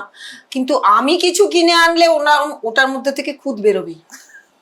সুতরাং আমি শেষের দিকে বোধহয় ফ্যাব ইন্ডিয়া থেকে একটা ওই যেটা হয় ছেলেদের ওপরে পরে, যেটা ছোট কোট টাইপের স্লিভলেস, সেইটা ওনার পছন্দ ছিল। কিন্তু মুশকিল হচ্ছে সেই স্মৃতিগুলো আমার একটা বাড়িতে রয়ে গেছে, সেই বাড়িটায় আমি ঢুকতেই পারি না। ওনার বই, ওনার জামা কাপড়, কারণ একটাও তো কোনো সিম্বল ছিল, মানে ছিল না যে উনি অসুস্থ। 2 দিনের জন্য গেছিলেন। এখন ওনার ব্রেনে কি হয়েছিল, কোথায় উনি আটকে রেখেছিলেন মনের কষ্ট, আমি তো বলতে পারবো না। কারণ একেবারে জল জ্যান্ত ইমিডিয়েট আগে অবধি উনি সবাইকে বোঝাচ্ছেন যে আমার যেহেতু পায়ে প্রবলেম, ওনাকে দেখো আমার একটা মিটিং আছে, জাস্ট ইমিডিয়েট আগে। সেটা তো আমি ভুলতে পারছি না, এটা আমার কষ্ট। তারপরেই উনি অজ্ঞান হয়ে যান, যে উনি একটা মিটিং অ্যাটেন্ড করবেন এই ঘন্টা খানেকের ওই বেনারসে। আমি যেন ডিসপ্লেসড না হই, আমাকে যেন কেউ দেখে রাখে, জাস্ট এইটা ওনার লাস্ট কথা ছিল। এবং তারপরে যখন ওনার জ্ঞান ফিরলো আফটার সার্জারি, তখন ওনাকে কথা বলতে তো পারছিলেন না, দিচ্ছিল না। উনি পেন চাইছিলেন, সাদা কাগজ, সেটা আমি রেখে দিয়েছি। হ্যাঁ, আমাকে আইসিইউ থেকে ছেলেরা, ওই বেনারসের যারা ডিউটিতে ছিল, কিছু বাঙালি, ওটা তো বিএইচইউ ছিল, বিএইচইউ কিছু বাঙালি ডাক্তারও ছিল, তারা আমাকে ডাকলো, ডেকে বললো একটু দেখুন তো উনি কি লিখেছেন পেন দিয়ে, জাস্ট সার্জারির পর। কি লিখেছেন? একটা জায়গায় লেখা ছিল জল খাবো, এটা আমি রেখে দিয়েছি। জল ওরা দিচ্ছিল না, কারণ ব্রেন সার্জারির পর জল দেয় না। আরেকটায় আমাকে না উনি কোনোদিন নাম ধরে ডাকাননি, আমার বাড়ির নাম ধরে উনি কোনোদিন ডাকেননি। এবার লোককে বোঝানোর জন্য, মানে হসপিটালের ওইটুকু ওনার জ্ঞান ছিল, উনি নিজের মোবাইল নাম্বার সেইটা তো উনি ঘস ঘস করে একদম লিখলেন, এটা কোন ব্র্যান্ড সেটাও লিখলেন, মানে মোবাইলটা চাইছিলেন, ওনার মোবাইল ভীষণ জরুরি সেটা উনি বুঝতে পারছিলেন। আর আমার যে নাম তার আশাপাশি 2টো অক্ষর, স আর মটাকে ঠিক রেখে, মানে আমার যেটা বাড়ির নাম, সবাই আমাকে বাপের বাড়ি বা শ্বশুর বাড়ির লোক যেটা বলে ডাকতো, সেটা ওই বাইরের লোককে বোঝানোর জন্য ওই স আর ম লিখে ডেকে দিন, ডেকে দিন, পুরোটা লিখেছেন? পুরোটা ডেকে দিন। আমাকে যখন দেখাচ্ছে এই লোক এরা কারা, তাহলে দেখুন এটা তো আর কেউ না, তারপরে আমি গেলাম, ওখানে পুরোপুরি ড্রেস পরে যেতে হয়, উনি পুরো ব্রেন, কি দেখলেন? উনি উনি তাকাচ্ছেন কিন্তু কিছু প্রকাশ করতে পারছেন না, ওই মানে কিছু বোঝানোর চেষ্টা করছেন। আমি তখন বললাম আমি সব বুঝতে পারছি, তোমার মোবাইল আমার কাছেই আছে, কোথাও যায়নি। এই তারপরে তো আস্তে আস্তে উনি নিস্তেজ হয়ে আড়াই দিনের পর থেকে তো ওনার আবার খারাপ দিকে গেল। বেনারসের হাসপাতালে মানে ট্রমা কেয়ার সেন্টারে তো উনি দীর্ঘ 1 মাস ছিলেন। হ্যাঁ, 37 দিন লড়াই করেছে। উনি যখন স্পিচ দিয়েছিলেন থিওসফিক্যাল সোসাইটিতে, সেই সময় ওনার না, attack জাস্ট টা হয়। স্পিচটা দিতে যাবেন বললাম তার না, আগেই। তার আগে সবাইকে বোঝাচ্ছিল যে ওনাকে একটু দেখো, মানে আমার কথা। তারপরে উনি অসুস্থ হয়ে যান এবং- উনি পড়ে যান এবং ওনার নাক মুখ থেকে হ্যাঁ, রক্ত একদম, বেরোতে শুরু করে। একদম, একদম। তখন তো আমি কলকাতার লোকের সঙ্গে যোগাযোগ করছি, সবাইকে, যাদের উনি বলতেন যে আমি কোনো বিপদ হলে তুমি এদেরকে ফোন করবে, সমানে পাগলের মতন ফোন করছি যে এরা তো বুঝতে পারছে না মানুষটাকে যাতে একটু ঠিক মতন ট্রিটমেন্ট করে।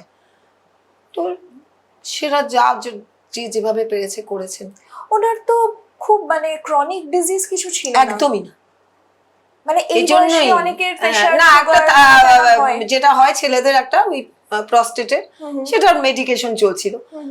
মানে এই রকম হওয়ার মতো তো কিছু না, কিন্তু ওনার বললাম না যে 6 অক্টোবর আর 17 অক্টোবর মানে 23 অক্টোবর এই ঘটনাটা ঘটেছে, তাহলে 6 থেকে 23 17 দিন উনি কিন্তু ওই যে আপনাকে আমি একটা কথা ওই বললাম, ট্রমা না, ওনার ডিপার্টমেন্টের লোয়ার লেভেলের লোকেরা যে এই পর্যায়ে ওনাকে হেনস্থা করতে পারে, সেটা এই হেনস্থাটার পর্বে আমার মামলা চলছে, সাবজুডিস বলে আমি বেশি কিছু বলবো না, কিন্তু যেটুকু বলতে পারবো সেটা হচ্ছে যে একটা থানায় অবৈধ গ্যাদারিং, ইল্লিগাল গ্যাদারিং যদি পুলিশ না চায় কি করে হয়? একটা থানায় ডেমনস্ট্রেশনে যদি কোনো পলিটিক্যাল লোককে দিতে হয় তাদের আগাম জানান দিতে হয়, কারণ ওই জায়গাগুলো বোধহয় রেস্ট্রিক্টেড।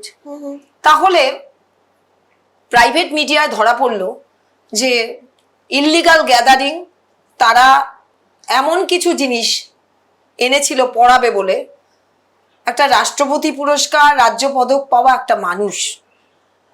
একটা মানুষকে এসিআর বলে বস্তু থাকে, যারা সাংবাদিক তারা জানে যে তাদের এসিআরটা মেনটেন করতে হয় থ্রু আউট লাইফ।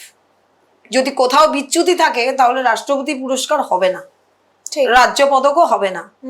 তো উনি পুরস্কার পাওয়ার জন্য উনি ওরকম কেরিয়ার ওনার ছিল না, উনি চিরকালই একটা কোনো কিছু হলো যে না আমার আগে হচ্ছে চাকরি, সার্ভিস।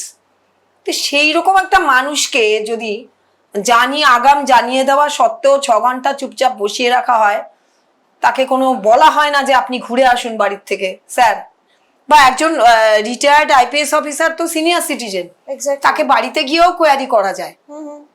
এবং যেভাবে বলা হলো যে না আপনাকে আসতেই হবে, এবার আসার পরে উনি বলে গেছেন দুপুর 12টায় আমি পৌঁছে যাব, তারপরে 12টার থেকে কি হলো বেলা 3টে অবধি ওনাকে কেউ অ্যাটেন্ডই করলো না। 3টের পর ওনাকে যেটুকু জিজ্ঞাসা করার 3টে থেকে 6টা অবধি, সেটা যদি রেকর্ড করতেও সময় লাগে লিখিত বা কোনো জায়গায়, সেটা তো সিসিটিভি ফুটেজও থাকা উচিত। সেটাও তো আমি তো ওনার চলে যাওয়ার পর দিদেন সিপির কাছে, রাজ্য সরকারের কাছে চেয়েছিলাম যে আমাকে সিসিটিভি ফুটেজটা দিন, তারা আমার কোনো উত্তর দেওয়ারও প্রয়োজন মনে করেনি। তখন আমি বাধ্য হয়ে হাইকোর্টে মুভ করি, এখনো সেই কেস চলছে। তো কারা এসব করলো?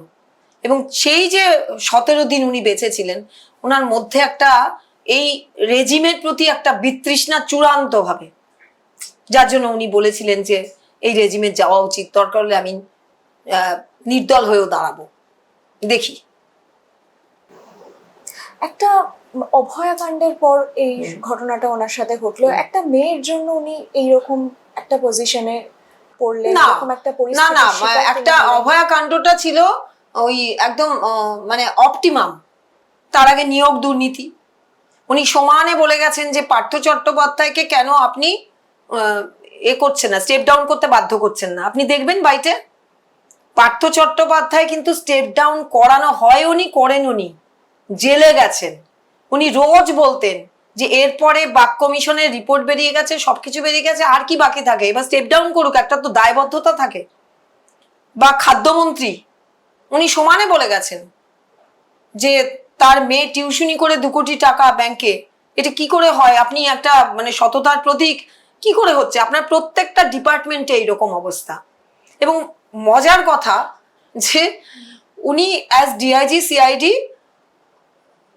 অল বেঙ্গলের যত নির্যাতিত মহিলা তাদের যে সংগঠন, সেটা এনজিও গুলো, তাদের নোডাল অফিসার হিসেবে কাজ করেছেন, এখনো হয়তো আছে। এখনো ডিআইজি সিআইডি মানেই একটা অল বেঙ্গলের যত পাচার হয়ে যাওয়া, যত নির্যাতিত মহিলা যাদের উপর অত্যাচার হয়, তাদের যে সংগঠনগুলো, তাদেরকে সরকারি হেল্প সেটা উদ্ধার করা হোক, যে হলো। তো সুতরাং দুর্বার মহিলা সমন্বয় সমিতি বা কমিটি বলে যে ব্যাপারটা আছে, সেইখানেও কিন্তু উনি বহুদিন তাদের সঙ্গে যুক্ত, মানে ওই ক্যাপাসিটিতে। তারপরে কারা একটা কথার মানেটাকে ডিস্টর্টেড করলো, কারণ সোনাগাছি অঞ্চলটা কোনো পোস্টাল ঠিকানা না। এবং এই জায়গা থেকেই আমি আপনাকে একটুখানি শোনাবো, আপনার হয়তো মনেও থাকবে, এবং যেটা নিয়ে আপনি নিজেও কথা বলছিলেন যে এক্স্যাক্টলি উনি কি বলেছিলেন। কখনো ভাবতে পারি যে আরজিকর মেডিকেল কলেজের মতো একটা জায়গা, যেখানে শ্যামবাজার পাঁচমাথা মোড় থেকে স্টোন থ্রোয়িং ডিস্টেন্স, যেখানে আপনি দিন রাত 24 ঘন্টা লোকে লোকারণ্য, সামনে একটা বড় পুলিশ ফাঁড়ি আছে, সেখানে এই ঘটনা ঘটতে পারে? একটা মেডিকেল প্রশাসনের চক্ষু এড়িয়ে এরকম একটা জঘন্য নারকীয় পাশবিক ঘটনা ঘটতে পারে? Can anybody imagine this? এটা কিন্তু অন্য জায়গা হলে আমরা বলতাম, এই ঘটনা যদি সোনাগাছিতে ঘটতো আমরা বলতাম এটা হতেই পারে, কিন্তু এই ঘটনা আরজিকরের মতো জায়গা হতে পারে না। সেখানেই কিন্তু মনে রাখতে হবে something is rot in the state of Denmark. একদমই তো সেইটা। হ্যাঁ, আমি বলছি, আমি তো ওখানে উপস্থিত ছিলাম। উনি যদি এমন কিছু কথা বলতেন, তাহলে কিন্তু ওখানেই ডেমনস্ট্রেশন দেওয়ার প্রচুর লোক ছিল, প্রচুর বুদ্ধিজীবী, প্রচুর চিত্রজীবী, প্রচুর ছিলেন। কিন্তু ওটা কিন্তু হলো না। হলো কি, বেরিয়ে আসার 2 দিন পর দেখলাম ওনার ওই কথাটাকে আশপাশ থেকে কেটে নিয়েছে। এখনো আমি বলছি, সোনাগাছি কিন্তু কোনো পোস্টাল ঠিকানা না। সোনাগাছির মধ্যে কিন্তু সিভিক এরিয়াও আছে, রেস্ট্রিক্টেড যে প্রস্টিটিউশন যেখানে হয়, তার বাইরেও বিস্তীর্ণ অঞ্চলটাকে সোনাগাছির মানুষজন থাকেন, যারা ওই স্বেচ্ছায় মানে সাবালিকা অবস্থায় ওই কাজটা যারা করছেন, তা ছাড়ার লোক নর্মাল সিভিল সোসাইটি কিন্তু যাতায়াত করে। তাহলে উনি এই কথাটা যে বলেছিলেন, তার মানে উনি ধরেই নিয়েছিলেন যে কোনো পেশা, সেটাকে উনি বলেননি, বরং বলেছেন যারা নাবালিকা, যারা ভুল বুঝিয়ে নিয়ে আসা হয়, ওখানে একটা দালাল চক্র থাকে, একটা অ্যান্টি সোশ্যাল গ্রুপ থাকে, সেখানে ওই কেন বলেছিলেন কথাটা, ডিসি নর্থের আন্ডারে আরজিকরও পড়ে, ঠিক অপোজিট ক্যারেক্টার হচ্ছে সোনাগাছি, যেখানে একটা ভুল বোঝানো নাবালিকার উপর অত্যাচার, অসংখ্য ইনসিডেন্ট কিন্তু ইউটিউবে ভর্তি বা পুলিশের ডায়েরিতে ভর্তি। সেখানে উদ্ধার করতে হয়, সেখানে পাচার হয়, সেখানে বাইরে থেকে মেয়ে নিয়ে আসা হয়, ট্রাফিকিং করা হয়। সেখানে যদি এইরকম ঘটনা ঘটেছে, ভবিষ্যতে ঘটতে পারে, কিন্তু একটা ডেডিকেটেড আউটপোস্ট টালা থানার আন্ডারে হসপিটালের ভেতরে আরজিকরে থাকা সত্ত্বেও একটা মানে চিকিৎসারত একটা পিজিডি একটা মহিলার উপর যখন ঘটে, দুটো সেম। একদমই তাই। এবং এখান থেকে ডিসি নর্থের আন্ডারে দুটো একদম। এবং উনি এমনি তারপরে বলেননি, এই কথাটাও বলেছিলেন। দেখুন, আপনাকে আমি বলছি যে গত 18ই সেপ্টেম্বর কলকাতার প্রেসিডেন্সি বিশ্ববিদ্যালয় ডিরোজি হলে একটা গণকনভেনশন ছিল, সেখানে আমিও ইনভাইটেড ছিলাম। সেখানে আমি একটা বক্তব্য রেখেছিলাম, 9 মিনিট 52 সেকেন্ডের একটা বক্তব্য। সেই বক্তব্যে এই আরজিকরে এমডি পাথরতা যে মেয়েটি মারা গেছেন সেই ব্যাপারে আলোচনা ছিল, গণকনভেনশনটা ছিল। এই উপলক্ষে আমি আমার 9 মিনিট 52 সেকেন্ডের যে বক্তব্য রেখেছিলাম, দ্যাট ইজ রেকর্ডেড। সেই রেকর্ডটা আমি যে চাইবে তাকে পাঠাতে পারি। সেই রেকর্ডের মধ্যে আমি একটি প্লেস নেম ছাড়া উত্তর কলকাতার একটি জায়গার নাম ছাড়া কোনো পেশা, কোনো ব্যক্তি, কোনো প্রফেশন, কোনো সংগঠন, কোনো কার কি কর্ম, এই ব্যাপারে আমি একটি শব্দ খরচ করিনি। আপনাদের এখানে একটি টিভি চ্যানেল উদ্দেশ্য প্রণোদিতভাবে সম্পূর্ণ শাসকের দালালি করে, নির্লজ্জ দালালি করে আমার মুখে এমন কথা বসিয়েছে যে কথা আমি বলিনি, এবং যে কথা আমি বলিনি সেই কথা তারা বারবার টিভি চ্যানেলে দেখাচ্ছে। কোন মিডিয়ার কথা উনি বলছিলেন? আমার মানহানির মামলা আছে, সুতরাং আমি পার্টি, আমি সেটা ডিসক্লোজ করব না।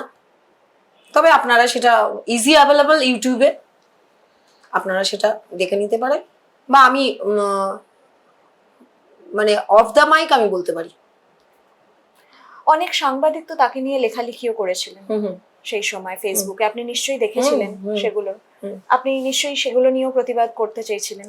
হ্যাঁ, আমি আমার হাজবেন্ডকে বলেছিলাম যে তুমি এগুলো কিছু বলছো না কেন। উনি তখন বলেছিলেন যে আমার লড়াইটা তো চলছে, আমি নিজে এ মামলা লড়ছি এই থানায় যে এফআইআর সেটা নিয়ে, মিডিয়ার লড়াইটা আমার এর পরে হবে। সেই পরের সুযোগটা তো দেননি, যেটা আমি করছি। থানার এফআইআর এর লড়াইটা উনি করছিলেন। সারা জীবন ধরে উনি যুদ্ধ করে গেলেন, নির্যাতিতা মহিলাদের জন্য উনি এত কিছু করলেন। লাস্টে ওনার ওপর এরকম একটা জিনিস হবে, এরকম ভাবে উনি পরিস্থিতির শিকার হবে, আপনি কি আঁচ করতে পারেন? আমি পারিনি, উনি বোধহয় পেরেছিলেন। নাহলে উনি আমাকে বলবেন কেন? চলে যাওয়ার 1 মাস আগে উনি বলছিলেন যে আমার যদি কিছু হয় তুমি এই লোককে ফোন করবে। এটা কিন্তু উনি আমাকে বলতেন। আমি আমার বাড়ির লোকদের, আত্মীয় স্বজনদের বলেছিলাম যে আরে আমার কি হবে, ওনার কি হবে যে উনি এরকম করে বলছেন। কিন্তু উনি কিন্তু আরজি করের জুনিয়র ডাক্তারদের পরে ওরা স্মরণ সভায় এসে বলেছিল যে টিভির পর্দায় যখন ওনাকে দেখা যেত না, উনি যখন এমনি কথা বলতেন খুব সাবধান, এরা কিন্তু প্রচন্ড ভিনজিটিক, তোমাদের কিন্তু খুব কষ্ট দেবে, তোমরা কিন্তু লড়াইয়ের জন্য প্রস্তুত থাকো। এটা আশফাক বলেছে, আরো অনেকে বলেছে আমার সঙ্গে যখন দেখা হয়েছে, যে উনি কিন্তু সাবধান করতেন যে তোমরা।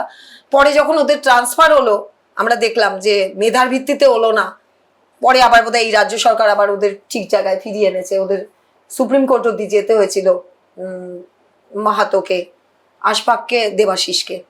কিন্তু উনি কিন্তু প্রত্যেককে যখনই দেখা হতো বলতো যে, এমনকি তমনাস স্যারকেও বলতেন যে আপনাদের লড়াইটা কিন্তু কঠিন, এই সরকার প্রচন্ড ভিন্ডিকটিভ। উনি চিরকাল মেয়েদের হয়ে ভীষণ সেন্সিটিভ ছিলেন, যে মেয়েরা বায়োলজিক্যালি একটু অন্যরকম লড়াই করতে পারবে না, তাদের বায়োলজিক্যালি অনেক সিকিউরিটির অভাব আছে। তো উনি বাড়িতেও মা বোনদের সঙ্গে আমার ব্যাপারে ভীষণ প্রোটেক্টিভ ছিলেন। আচ্ছা, যে দেখো আমি অ্যাডিশনাল এসপি হওয়ার আগে অবধি আমার শ্বশুর বাড়িতে কিন্তু ওই ঝুলতে বাসে করে গেছি, তখন কিচ্ছু ছিল না। আমার খুব মনে আছে, মানে আমি উল্টোডাঙার মোড় থেকে এক্সপ্রেস বাসগুলো ধাক্কা খেতে খেতে আমার শ্বশুর বাড়ি অনেকটা দূরে, বললাম না দেগঙ্গা। তো উনি তখন বলতেন যে কিছু দূর গিয়ে আমি ক্লান্ত হয়ে যেতাম, বমি পেয়ে যেত। মানে উনি চিন্তা করতে পারতেন না যে খুব গাড়ি করে যাওয়া, অনেকটা পরে হয়েছে সেটা, যাই হোক সেগুলো অন্য প্রসঙ্গ। কিন্তু মেয়েদের ব্যাপারে প্রোটেক্টিভ উনি বেশি নিজে থেকেই ছিলেন। তো আমি ছোট করে যে গল্পটা বলবো সেটা হচ্ছে যে 86-এ একজন বিএসএফ ব্রিগেডিয়ারের মেয়েকে, ত্রিপুরা ক্যাডারের, তারই সিকিউরিটি কোনোভাবে নিয়ে এসে নিজের বাড়িতে বিয়ে করে থাকতে শুরু করলো। সেই সিকিউরিটি বাড়িটা ছিল এই রায়গঞ্জে, অখণ্ড দিনাজপুরে। তো সেই ব্রিগেডিয়ারের টারবানওয়ালা ব্রিগেডিয়ার, তিনি যখন এসডিপিওর কাছে এসে সমস্তটা বললেন যে আমি, ওনার ব্রোকেন ম্যারেজ ছিল, মানে বাড়িতে ওনার স্বামী স্ত্রীর কিছু একটা গন্ডগোল ছিল, যার জন্য মেয়েটি খুব সহজেই ছেলেটির কাছে এসেছিল, মানে নিয়ে আসতে পেরেছিল। উনি পুরোটা বলার পর, সেই যুগে 86-এ এসডিও ছিলেন কমল পাল। এসডিও আর এসডিপিও মিলে লড়াই করতে শুরু করলেন যে মেয়েটিকে যদি আন্ডার এজ থাকে তাহলে ফেরত দিতে হবে বাবার কাছে, আর যদি সাবালিকা হয় তাহলে যা হয়েছে হয়েছে। এই যে সায়েন্টিফিক ভাবে যে একটা তদন্ত করে 4 দিনের মধ্যে, তখন কিন্তু এত মিডিয়া হাইপ ছিল না, তাহলে কিন্তু আজকের যুগ হলে তো কত কি হতো। আপনি কত সালের কথা বলছেন? 86। 86। মেয়েটি ওই ছেলেটির বাড়িতে একান্নবর্তী পরিবারে থাকতে শুরু করে দিয়েছে। আচ্ছা। এবার মেয়েটিকে উদ্ধার করা হলো, উদ্ধার করে এসপি ডিএম কে জানিয়েই সব কাজ করছিলেন, কিন্তু অ্যাক্টিভ ছিলেন এসডিও এবং এসডিপিও। মেয়েটিকে ওই সাব ডিভিশনাল রায়গঞ্জ হসপিটালে তোলা হলো, তখন হোম ঠোমে দেওয়া হলো না, তুলে ওনাকে ওই মেয়েটির অসিফিকেশন টেস্ট দাঁতের, আচ্ছা, তখন সাব ডিভিশনাল অফিসে এই হসপিটালে এগুলো করারও বোধহয় খুব অসম্ভব ছিল, যেভাবেই হোক করে সেটা প্রমাণ পাওয়া গেল যে মেয়েটি 18-র নিচে। মেয়েটিকে ওইখান থেকে, তখন এত কমিউনিকেশন ছিল না, ওইখান থেকে ওই রাতের অন্ধকারে এসকর্ট দিয়ে রায়গঞ্জ থেকে ক্যালকাটা এয়ারপোর্ট থেকে এসকর্ট দিয়ে প্লেনের মধ্যে এএসআই কে দিয়ে আগরতলায় পাঠানো হলো বাবার সঙ্গে মেয়েকে, তারপরে এদের কাজটা শেষ হলো। তো এই ধরনের যারা মানুষ, যাদেরকে আমি কি বলবো, উনি যখন যেখানে কাজ করেছেন, আমি এখন যে কথাটা বলবো না তোমরা অত হাসবে, উনি যে মায়নাটা পেতেন সেটা আমাদের মনে হতো এবার কি করব, মানে এসপি বাংলোয় যা হচ্ছে ওই দিয়ে খাওয়া হয়ে যাচ্ছে, খুব বেশি হলে একটু একটু লাগছে, এই মায়না লাগে কিসের, মানে ওনার আমার মনে হতো যে এটা একটা এনজিওর মতন উনি চালিয়ে যাচ্ছেন, রাত হচ্ছে দিন হচ্ছে বেরিয়ে যাচ্ছেন আসছেন এইরকম। তার মধ্যে ওনাকে পুলিশের খাতা অবধি দেখতে হতো, মানে সাব ইন্সপেক্টর পরীক্ষা হয়েছে, সমস্ত জেলার এসপিদের পাঠিয়ে দেওয়া হলো বাঞ্চ বাঞ্চ খাতা, সেগুলো রোদ্দুরে বসে আবার খাতা দেখছেন, খাতা দেখে আবার, মানে উনি একদম এয়ার টাইট শিডিউল। সেই রকম একজন মানুষকে কারা, আমি টাইমিং বলছিলাম, কি বলবো, এফআইআর এর টাইমিং আর ওই তৈরি করা যে টকশো, যেখানে ওনাকে আনাই হলো না, সবাইকে দিয়ে ওনাকে মেলাইন করা হলো, বলা হলো উনি সমাজের কলঙ্ক, উনি পুলিশের কলঙ্ক।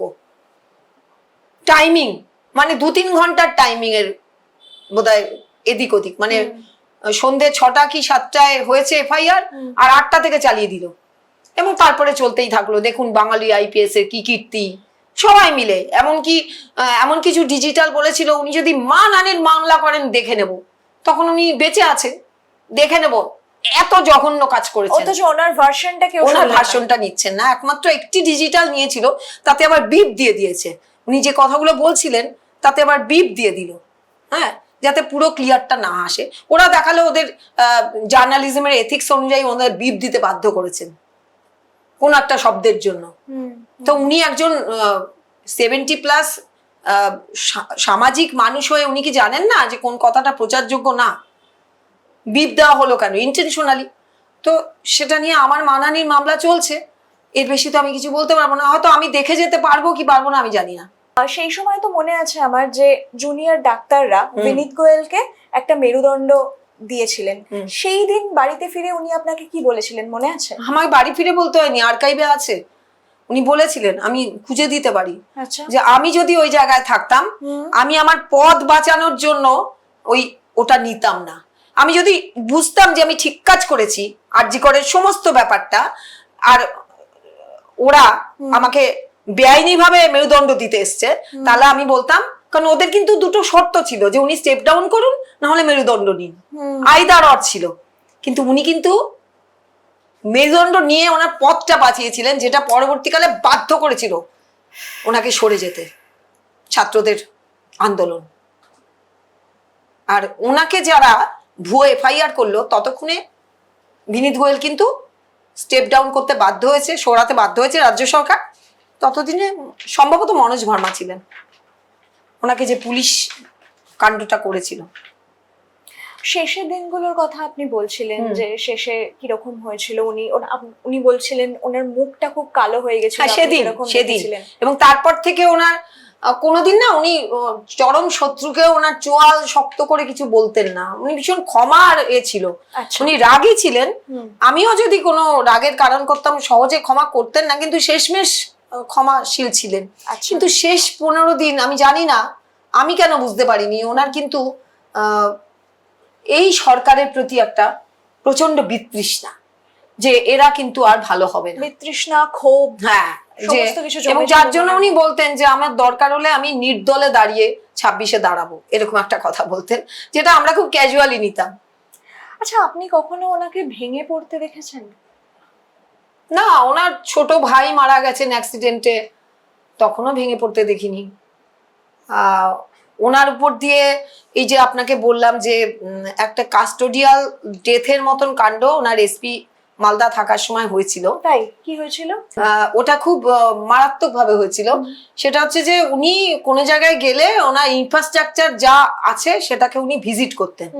তো গিয়েই উনি জেল ভিজিট করে কিছু ল্যাবস বলে দিয়েছিলেন। আচ্ছা, সেটা জুডিশিয়াল ম্যাজিস্ট্রেটকে সঙ্গে নিয়ে গিয়ে, সাব ডিভিশনাল জুডিশিয়াল ম্যাজিস্ট্রেটকে সঙ্গে নিয়ে রাজ্য সরকারকে জানিয়ে দিয়েছিলেন যে কাস্টডিতে যদি এক্সট্রা যদি আমরা হয় না ছাপা মেরে অনেক ক্রিমিনাল তোলা হয়, সেই সময় যে একটা রাখার জন্য কোর্ট রুমই হোক যেখানে হোক সেই জায়গাটা খুব স্বাস্থ্যকর ছিল না। আচ্ছা, উনি এই রিপোর্টটা দিয়েছিলেন, কিন্তু রাজ্য সরকারের সেই ইনফ্রাস্ট্রাকচার তৈরি করতে হয়তো দেরি হয়েছিল। এবার যখন একটা স্পেশাল ড্রাইভ দেওয়া হলো তখন অনেক লোককে তুলতে হলো, ভাদ্র মাস ছিল, এবং উনি কোনো একটা স্পেশাল ভিজিটে মানিকচক মানে ইংলিশ বাজার হেডকোয়ার্টার থেকে উনি মানিকচকে ভিজিটে গেছিলেন। ঠিক সেই কয়েক ঘন্টার মধ্যে সেই ড্রাইভটা চলছিল যে কোন একটা কারণে ক্রিমিনালকে মানে রেড করে তোলা। তো সেইটাই অ্যাডিশনাল এসপি যাদের অ্যাডিশনাল এসপির দায়িত্বে সেই মুহূর্তে হেডকোয়ার্টারটা ছিল ওই 3-4 ঘন্টা। অ্যাডিশনাল এসপির ল্যাবসের কারণেই হোক যে কারণেই হোক আরো যে লোয়ার লেভেলের অফিসার ছিলেন সাব ইন্সপেক্টর ইন্সপেক্টর লেভেলের, সেখানের কোনো ল্যাবসের জন্য একটা মানে ছোট জায়গায় অনেক লোককে গ্যাদারিং করার জন্য একজন কিন্তু শরীর খারাপ হয়ে মারা যান। ওটাকে নিয়ে বিশাল সেই 2001 কি 2 হবে একটা তোলপাড় হয়েছিল। বুদ্ধদেব বাবুর কাছে রোজই সাংবাদিকরা প্রশ্ন করতেন ওই 7 দিন যে এই এসপি কে কখন সাসপেন্ড করা হবে। সেই সময় কি ওনাকে ভেঙে পড়তে না, দেখেছিলেন? সেটাই বললাম যে ওনাকে আমি ওই সময় যে কি প্রচন্ড চাপ, সাবিত্রী মিত্রর মতন কংগ্রেস এমএলএ, তখন কিন্তু জানি না উনি তৃণমূলে তখন জয়েন করেছেন কিনা, না এমএলএ ছিলেন, তারা তখন রাস্তায় বসে পড়ছেন দৃষ্টান্তমূলক শাস্তি চাই। ডালু বাবু তিনি বাইট দিচ্ছেন দৃষ্টান্তমূলক শাস্তি চাই, সবাই মিলে তখন কিন্তু এগেনস্টে। তখনও কিন্তু ওনাকে দেখেছি যে উনি ওই এমএলএদের হাইওয়ে অবরোধ করছে, উনি কিন্তু সাংঘাতিক ভাবে সেই ডিসপার্স করছেন। আবার সেই এমএলএ কেই যখন ডিসপার্স করার পর হসপিটালাইজ করা হয়েছে তাকে আবার দেখতে গেছেন। মানে যে এমএলএ বাহিনী জাতীয় সড়ক অবরোধ করে ডেমনস্ট্রেশন করছিল, পাবলিকের অসুবিধা হবে বলে উনি ডিসপার্স করলেন, ওনার সে লাঠিচার্জ হোক যাই হোক করে, আবার সেই কিছুক্ষণ পরে সেই এমএলএ কে আবার দেখতে গেলেন যে কেমন আছেন। এই যে ওনার রিজু ভাবটা যে একটা এসপি কে সব দিকে ব্যালেন্স করা, সেই সময়ও আমি কিন্তু ওনাকে ভেঙে পড়তে দেখিনি, কারণ ওনাকে নিয়ে তখন কিন্তু সাংবাদিকদের একটাই ছিল কতক্ষণে মানে যত রকম হরফ হয় আমাদের সেই বহুল প্রচলিত কাগজ খবরের কাগজ, সেই তত রকম ভাবে বড় বড় অক্ষরে কিন্তু এই এসপির কখন সাসপেন্ড হবে। সেই সময় কি বুদ্ধদেব ভট্টাচার্য মুখ্যমন্ত্রী বুদ্ধদেব ভট্টাচার্য ওনাকে কিছু বলেছিলেন? না, একদমই না। সমস্ত রকম সম্ভবত বাজপেয়ী সাহেব ছিলেন ডিজি, যা জিজ্ঞেস করার করেছেন, কিন্তু কোনোদিনই ওনাকে বিচারের সামনে আসতে হয়নি, কারণ ধরা পড়েছিল যে একদম লোয়ার লেভেলে। কারণ এটা তো একটা অ্যাকাউন্টেবিলিটি থাকে SP, additional SP, sub inspector, inspector. একটা এসপি একটা জেলার প্রত্যেকটা পকেটে গিয়ে দেখতে পারে না, তাহলে কাদের ল্যাবসে এটা হলো, সেইটাতে ওই অবধি কিন্তু অ্যাকাউন্টেবিলিটির অভাব দেখা গেছে। আচ্ছা, উনি সামাজিক ভাবে ওনার বন্ধু বান্ধব ছিল, বন্ধুদের ভীষণ তাই মানে কলেজের বন্ধু, পাড়ার সবাই, এমনকি উনি যখন বাজার করতেন ধরুন নিজে বাজার যেতেন, হ্যাঁ হ্যাঁ ভীষণ পছন্দ করতেন, রোজ না হলেও যেতেন। আচ্ছা, এইবার ধরুন আমাদের সল্টলেকের আইএ মার্কেটই বলুন, ওনার আমাদের দুটো অবস্থান ছিল, শ্রীভূমিতে একটা আমাদের ছোট ফ্ল্যাট ছিল, তো দুটো বাজারে উনি কিন্তু বাজার যারা মানে বিক্রেতা তাদের কাছে উনি খুব জনপ্রিয় ছিলেন। আচ্ছা, কেন? তো উনি একটা ধরুন কোনো সত্যি কথা বলেছেন আগের দিন টেলিভিশনে, তো ওনাকে বলছেন যে স্যার এটার কি ব্যাখ্যা, তখন উনি বলেছেন এই তুমি এটা বিক্রি করছো, এটাই করো, তোমার অত বড় ব্যাপারে দরকার কি। তখন উনি কিন্তু পরে এক জায়গায় বলেছেন যে গণতন্ত্র বোধহয় এটাই, যে আমাকে সামনে পেয়ে ওরা ইন্টারনাল সব কিছু জানতে চাইছে। একজন মাছ বিক্রেতাই বলুন, যাই বলুন, উনি কটাক্ষ করে হেসে বলতেন যে তোমার এত দরকার কি, কিন্তু উনি এটাকে অ্যাপ্রিসিয়েট করতেন যে সে জানতে চাইছে। একদম জানতে চাইছে যে আপনি কালকে যেই কথাটা বললেন স্যার এইটা আরেকটুখানি বলুন তো। এবং আমরা কিন্তু রিপিট টেলিকাস্টটা আপনার কথাগুলো কিন্তু শুনি, স্যার এরম ভাবেই বলবেন রাত্রে বাড়ি ফিরে গিয়ে। এরকম ভাবে কি আপনি কখন জানতে চেয়েছেন তিনি যখন বাড়িতে কোনো টক শো থেকে ফিরেছেন? হ্যাঁ অবশ্যই। তখন আপনাকেও তখন আমার খুব মনে আছে রাজীব কুমার স্যারকে যখন খন্ডে হয়ে ঘুরে বেড়াচ্ছে সিবিআই, আর উনি সমানে পুলিশের পক্ষ হয়ে রাজীব কুমার স্যারকে যে ধরা অত সহজ না, সেই প্রোটেকশনটা উনি দিয়ে যাচ্ছেন।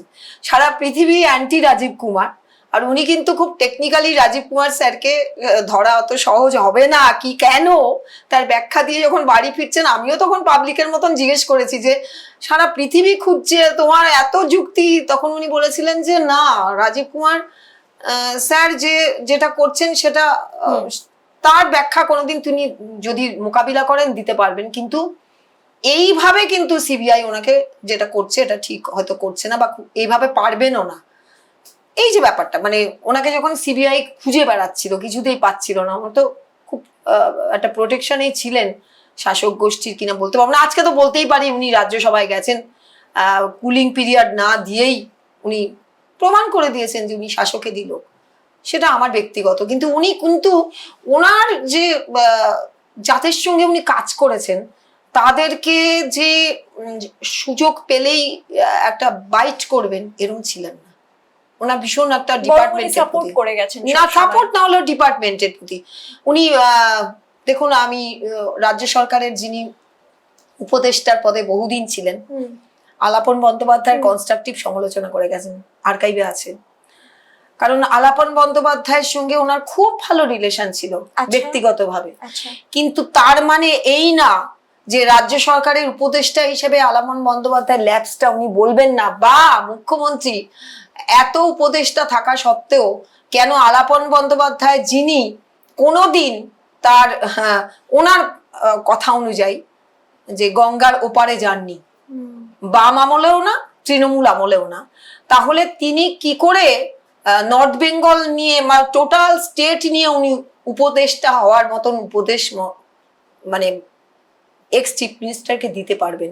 এই যে ওনাদের মতন লোকজনদের উপদেষ্টা হিসাবে এক্সট্রা আফটার রিটায়ারমেন্ট একটা পোস্ট ক্রিয়েট করে রাখাকে উনি কিন্তু তীব্র সমালোচনা করেছেন। যদিও আলাপন বন্দ্যোপাধ্যায় উনি আন্ডারে কাজ করেছেন অ্যাজ জিএম হাওড়া, উনি তখন অ্যাডিশনাল এসপি ছিলেন, ব্যক্তিগত সম্পর্ক ভীষণ ভালো, কিন্তু তাই বলে কিন্তু সত্যি কথা বলতে উনি ছাড়েননি। যখন যেটা বেঠিক মনে হয়েছে একদম সেই জায়গায় সেটা বলেছেন। একদম। আচ্ছা, আপনি তো বলছিলেন যে ওনার মৃত্যুর পর অনেকে আপনার সাথে যোগাযোগ করেছে, না ওনার প্রাক্তন ছাত্ররা, বিভিন্ন পলিটিক্যাল লোকজন, মিডিয়ার বিভিন্ন সাংবাদিক। সেই সময় যে সরকার ছিল তৃণমূল সরকার, সেই সময় সরকারের পক্ষ থেকে কেউ কি যোগাযোগ করেছিল? একদমই না। এমনকি ওনার স্মরণ সভায় এক্স আইপিএস অফিসার হুমায়ুন কবিরকে আমি পার্সোনালি ইনভাইট করেছিলাম স্মরণ সভায়, যেহেতু ওনার যতবার ওনার জীবনে টার্ময়েল এসছে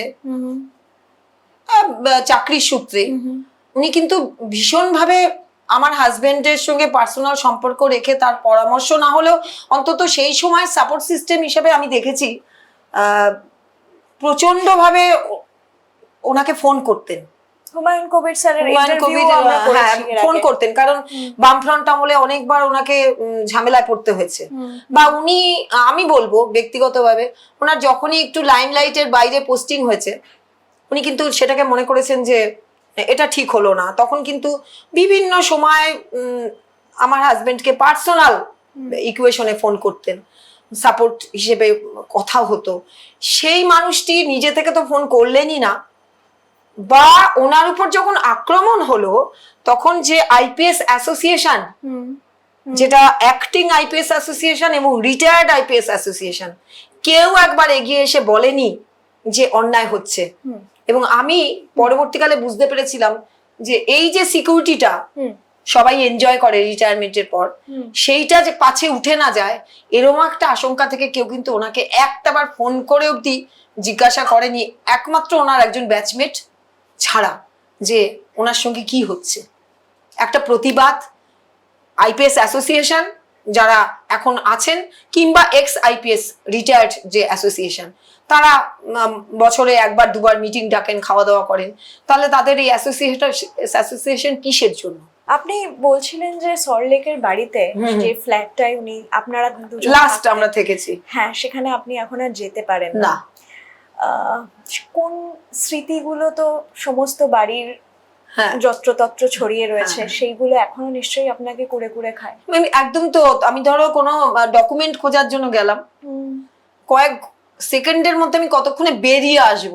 হ্যাঁ, আমি এত ভালো পজিশনে আমাদের ফ্ল্যাটটা যে চিন্তা করতে পারি না যে ওটা বেচে দিতে হবে, কিন্তু যখন মনে করি যে আমার কাছে এখন সবটাই এক হয়ে গেছে, আমি যেখানে এখন থাকি সেখানে আমার খুব কষ্ট করতে হয়, লিফট নেই, আমার দুটো পায়ে প্রবলেম, কিন্তু তা সত্ত্বেও আমি ওই লিফটওয়ালা বাড়িতে থাকতে পারি না, কারণ আমি কি বলবো, আমি আমার এটাও হতে পারে আমার পার্সোনাল দুর্বলতা। পার্সোনাল দুর্বলতা নাকি মানে সময়ের আগে সঙ্গীকে হারিয়ে ফেলা, সেটা তো এইরকম হবেই। দুঃখের সেটা সঙ্গে? তো হবেই।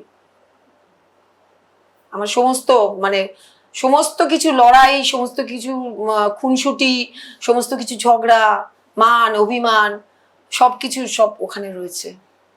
এরকম কখনো হয়েছে ওনার মৃত্যুর পরে আপনি ওই বাড়িতে ঢুকেছেন কিন্তু না কেঁদে, চোখ না ভিজে আপনি সেই বাড়ি থেকে বেরিয়ে এসেছেন? আমাকে ওই বাড়ির একতলায় দোতলায় যারা থাকে তারা বলে যে আন্টি তুমি এসেছিলে, পরে শুনলাম তুমি কেন আমাদের ঘরে এলে না।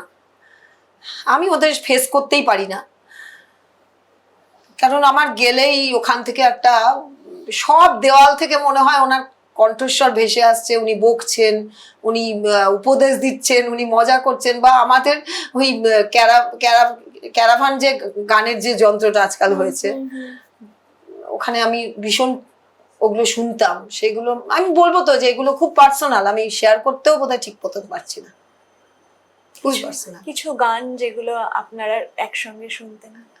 না মানে ওনার পছন্দের, আমি বলতাম এই যে জাতীয় সঙ্গীত আছে ওনার কিছু পছন্দের, তার মধ্যে ছিল গুলাম আলীর চুপকে চুপকে, আচ্ছা মঞ্জিল মঞ্জিল ছবির ওই যে মৌসুমী চ্যাটার্জি আর অমিতাভ বচ্চনের যে গানটা বৃষ্টিতে, ওটা ওনার বোধহয় ভীষণ প্রিয়, আর যেটা প্রিয় হতো উনি বারবার সেটা বাজাতেন। আচ্ছা স্পিরিচুয়াল গানের মধ্যে মা তোয়াংহি তারা, এই যে গানটা, এইটা ভীষণ ছিল। আপনি কি এই গানগুলো এখন শোনেন? না একদমই না, একদমই শুনতে পারছি না, বললাম তো ওই যন্ত্রগুলো খারাপ হয়ে যাচ্ছে, আমি পারছি না, কারণ বেসিক্যালি আমি একলা থাকি, একলা মানুষের আরো কষ্ট, খুবই কষ্ট। মনে হয় না যে এই বাড়িটা হয়তো আমি থাকতে পারছি না, দম বন্ধ হয়ে আসছে? হ্যাঁ হচ্ছে তো, কিন্তু কি করব, অপশন তো কিছু নেই, অপশন তো কিছু নেই। আমি অনেক ভেবেছি 17 মাস ধরে যে আমি আমার যে কটা দিন বাকি আছে কি করে বাঁচবো। একটা হচ্ছে যে হাইকোর্টে একলা লড়াই করা, সেটা যে কি দুর্বিষহ, এবং এই বয়সে এবং তারিখ পে তারিখ তার জন্য বসে থাকা, দুটো মামলা ওনাকে নিয়ে আমার চলছে, আমি জানি না, একটা জয়ন্ত শীর্ষেন্দু আছে। কতদিন হয়ে গেল মামলাটা চলছে? হ্যাঁ 24-এ উনি চলে গেছেন, 25শে ফেব্রুয়ারি থেকে একটা মামলা, আর 25শে সেপ্টেম্বর থেকে আরেকটা মামলা। মানে এত দিন ধরে চলছে, আপনার মনে হয়নি যে আমি আর পারছি না? আপনি কখনো ভেঙে পড়েন? না ভেঙে পড়বো কি করে, ওনার ফটোর দিকে তাকালে তো মনে হয় যে আমার পরে আর কেউ নেই, তাহলে এই লড়াইটা জাস্টিসটা কে এনে দেবে, কারণ ওনার অ্যাবসেন্সে আর কে আছে এতটা, মানে আমি যদি বলি ওনার ভাই বোনরা এটা করবে, কেন করবেন, কারণ প্রত্যেকেরই তো একটা নিজস্ব জগৎ আছে না, সবাই মনে করছে, আমার নিজের ভাই বোনরাও বলেছে যে কি দরকার তোমার, আর কি পাবে, মানুষটাকে তো ফেরাতে পারবে না, কিন্তু আমার তো জানতে হবে যে ওই বটতলা থানায় কি কি ঘটেছিল এটা তো জানার অধিকার আছে। এক্স্যাক্টলি। কারণ একটা নিয়ম আছে যে সিসিটিভি ফুটেজ থাকবে। ওনার জন্য না, সাধারণ মানুষেরও। তুমি যে যার আন্ডারে তুমি সিসিটিভি নিচেই নিশ্চয়ই কোয়ারি করেছো, 2.5 ঘন্টা ধরে কি রেকর্ড করে, সেটাই তো কি আইনের প্রশ্ন নিয়ম, করেছো, আইনের নিয়ম। সেটা দাও আমায়। আমি তো বলছি না, সেইটুকুর তো আমার অধিকার আছে। সেইটুকু না জেনে এরকম একটা পৃথিবীর বৃহত্তম গণতন্ত্রে আমরা বাস করছি, আর সেটা আমি ছাড়া কে চাইবে? কিন্তু দুঃখের বিষয় হচ্ছে যে দুপক্ষ দিয়ে বসে আছে হলফনামা, তারিখ পে তারিখ। এবং ওনার ছবিটাই আপনাকে ভেঙে পড়তে দেয় না। না, সেটা কারণ আমি ওনার শেষবেলার দৃশ্যটা আমি দেখিনি। তার জন্য আমার শ্বশুর বাড়ির অনেকেই বলেন যে তুমি তো দেখোনি, কারণ আমি তো জানতাম আমাকে একলা বেঁচে থাকতে হবে। তাই শেষের ছবিটা আমি আর দেখিনি। আমি ওনার ওই সারা পৃথিবীর লোক ওনার যে নর্মাল লাইফটা দেখেছে, ওটাই আমার স্মৃতি। একদম শেষের দৃশ্য আমি আর দেখিনি। আপনি দেখতে পারেননি? না, আমাকে তো একে তো কলকাতার বাইরে বেনারসে একটা ঘর ভাড়া করে আমার দাদা বৌদি সঙ্গে ছিল, আমার দিদি জামাইবাবু এখানে ছিল। জামাইবাবু ভীষণ অসুস্থ ছিল, যেতে পারিনি, রোজ খবর নিত। সেই লড়াইয়ের পর আমাকে মণিকর্ণিকার ঘাটে সবকিছু রেখে আসতে হয়েছে। ওনার ভাই সব কাজ করেছেন। তারপরে ট্রেনে করে ডেথ সার্টিফিকেট জোগাড় করতে 7 দিন। ওনার দাহ কোথায় হয়? মণিকর্ণিকা। মণিকর্ণিকা হ্যাঁ, ঘাটে। হ্যাঁ, হ্যাঁ। উনি বেনারস ভালোবাসতেন এবং বারবার ওখানে গেছিলেন। এবং ভালোবাসতেন না, ওনার বেনারসের উপর প্রচন্ড মানে পড়াশুনো ছিল। আচ্ছা, মানে যত রকম সাধু সন্ত ওখানে কি কাজ কারবার সমস্ত কিছু ওনার ছিল। ওনার লেখাও আছে বেনারস নিয়ে। মানে কাশী ওনার কাছে একটা ঐতিহ্য, প্রাচীন সিটি। একদমই তাই। সেইটার উপরে ওনার প্রচন্ড আকর্ষণ ছিল। সেইটা যে এইভাবে হবে আমি জানি না। এইভাবে যে বিলীন হবে না আপনি ভাবতে না পারেন না, ওনাকে নিয়ে আসার কথা অনেকে বলেছিলেন, কিন্তু আমি শেষবেলায় আমি বললাম যে না বাবা, ওনার এত ইচ্ছা ছিল যখন এখানে। আপনার লড়াই চলতে থাকবে। কিছু সময় তো নিশ্চয়ই লাগবে। আমাদের যেরকম আইন, আমাদের যেরকম প্রশাসন, আমরা সব সময় আপনার পাশে থাকব। এবং আমাদের মতো আরো অনেক অনেক মানুষ নিশ্চয়ই আপনার পাশে থাকবে। এবং আমি আড্ডা স্টেশনের দর্শকদের বলবো যে তিলোত্তমা বিচার পাক, এটা আমরা সবাই চাই। তবে পঙ্কজ দত্তকে লাস্টের দিকে তার শেষ জীবনে যেরকম ভাবে তার সঙ্গে ব্যবহার করা হয়েছিল, থানায় ডেকে 6 ঘন্টা ধরে বসিয়ে রাখা, জেরার নামে 1 গ্লাস জল পর্যন্ত খেতে না দেওয়া, এই সমস্ত কিছুর বিচার কি হবে? আমি তোমার কনক্লুশনের পরে আমার একটা পয়েন্ট মনে হয়েছে, সেটা তোমরা অ্যাড করো। থানায় ওনার অ্যাডভোকেট 2 জনকে অবধি অ্যালাউ করা হয়নি ড্রেস কোডের জন্য। একজন মানুষের, ক্রিমিনালেরও অ্যাডভোকেট নিয়ে এই থানায় যাওয়ার না ওই কোয়ারির সময় থাকা হয়, সেটা জাস্ট চতুর্থীর দিন ওরা ড্রেস কোড দেখিয়েছে যে ওরা পাঞ্জাবি আর জিন্স পরা ছিল। ওদেরও যথেষ্ট অপমান করা হয়েছে। ওরা মিডিয়াতে খুব পরিচিত। মানে এই যে একটা বেসিক অধিকার, সেটার থেকে ওনাকে ক্ষুণ্ণ করা হয়েছে। না, এর সঙ্গে মিডিয়াও জড়িত। আমি বলবো যে মিডিয়া যে মিনিমাম এথিক্স, যে যত বড় ক্রিমিনাল হলেও তার ভার্সনটা শুনতে হবে। তার ভাষণটাকে কেন না শুনিয়ে তাকে মেলাইন, এই যে দেগে দেওয়া, আপনি সমাজের কলঙ্ক, পুলিশের কলঙ্ক, এই যে দেগে দেওয়া, তারপরে ফেসবুকে সেটাকে নিয়ে উল্লাস করা। ওনাকে যেদিন ডাকা হলো সেদিন যারা মেলাইন করেছিল তারা ফেসবুকে, পার্সোনাল ফেসবুকে উল্লাস করেছিল। তাতে আজকে যেরকম স্বস্তিকা মুখার্জি আর পরমব্রত দেখানো হচ্ছে, সেখানে শাসক দলের অনেকে কিন্তু লাইক দিয়েছিল। আপনি সেটা দেখেছিলেন? হ্যাঁ, দেখেছি। একেবারেই, মানে একজন মানুষ যে সারা জীবন ধরে শুধু নিজের ডিউটিটা করেছেন সৎভাবে থেকে, শুধু ডিউটি না, ডিউটির বাইরেও উনি মানে মানুষের জন্য ডিউটি করেছেন। উনি এক্সট্রা ডিউটির বাইরে গিয়ে অনেক সময়, মানে শুধুমাত্র যে সততার সাথে কাজ করেছেন তা নয়, মানুষ সততা, অ্যাকাউন্টেবিলিটি, দায়বদ্ধতা, একদম তাই, দায়বদ্ধতা নিয়ে, দায়িত্ব নিয়ে কাজ করেছেন, নির্যাতিতদের পাশে দাঁড়িয়েছেন সারা জীবন ধরে, এবং তাকে শেষ জীবনে এই সমস্ত কিছু ভোগ করতে হলো। এবং এফআইআর নেম হতে হলো। অজ্ঞান হওয়ার 17 দিন আগে একজন এফআইআর নেমড হতে হলো। এবং এই ক্ষোভটা, এই দুঃখটা, এই রাগটা বোধহয় তার মধ্যেই ছিল, হ্যাঁ এবং তার ছিল। জন্যই তার এই পরিণতি হয়েছিল। হতে পারে। একেবারেই তাই। এবং এই প্রশ্ন আমাদের সবার থাকলো, আইনের শাসন কি এটাকেই বলে, সেই প্রশ্নও রাখলাম আপনাদের কাছে। আর আমাদের ভিডিও কেমন লাগছে আপনারা জানাবেন, এবং অবশ্যই এই প্রশ্নের উত্তরে আপনাদের কি মনে হয় সেটাও শেয়ার করবেন আমাদের সঙ্গে। ধন্যবাদ।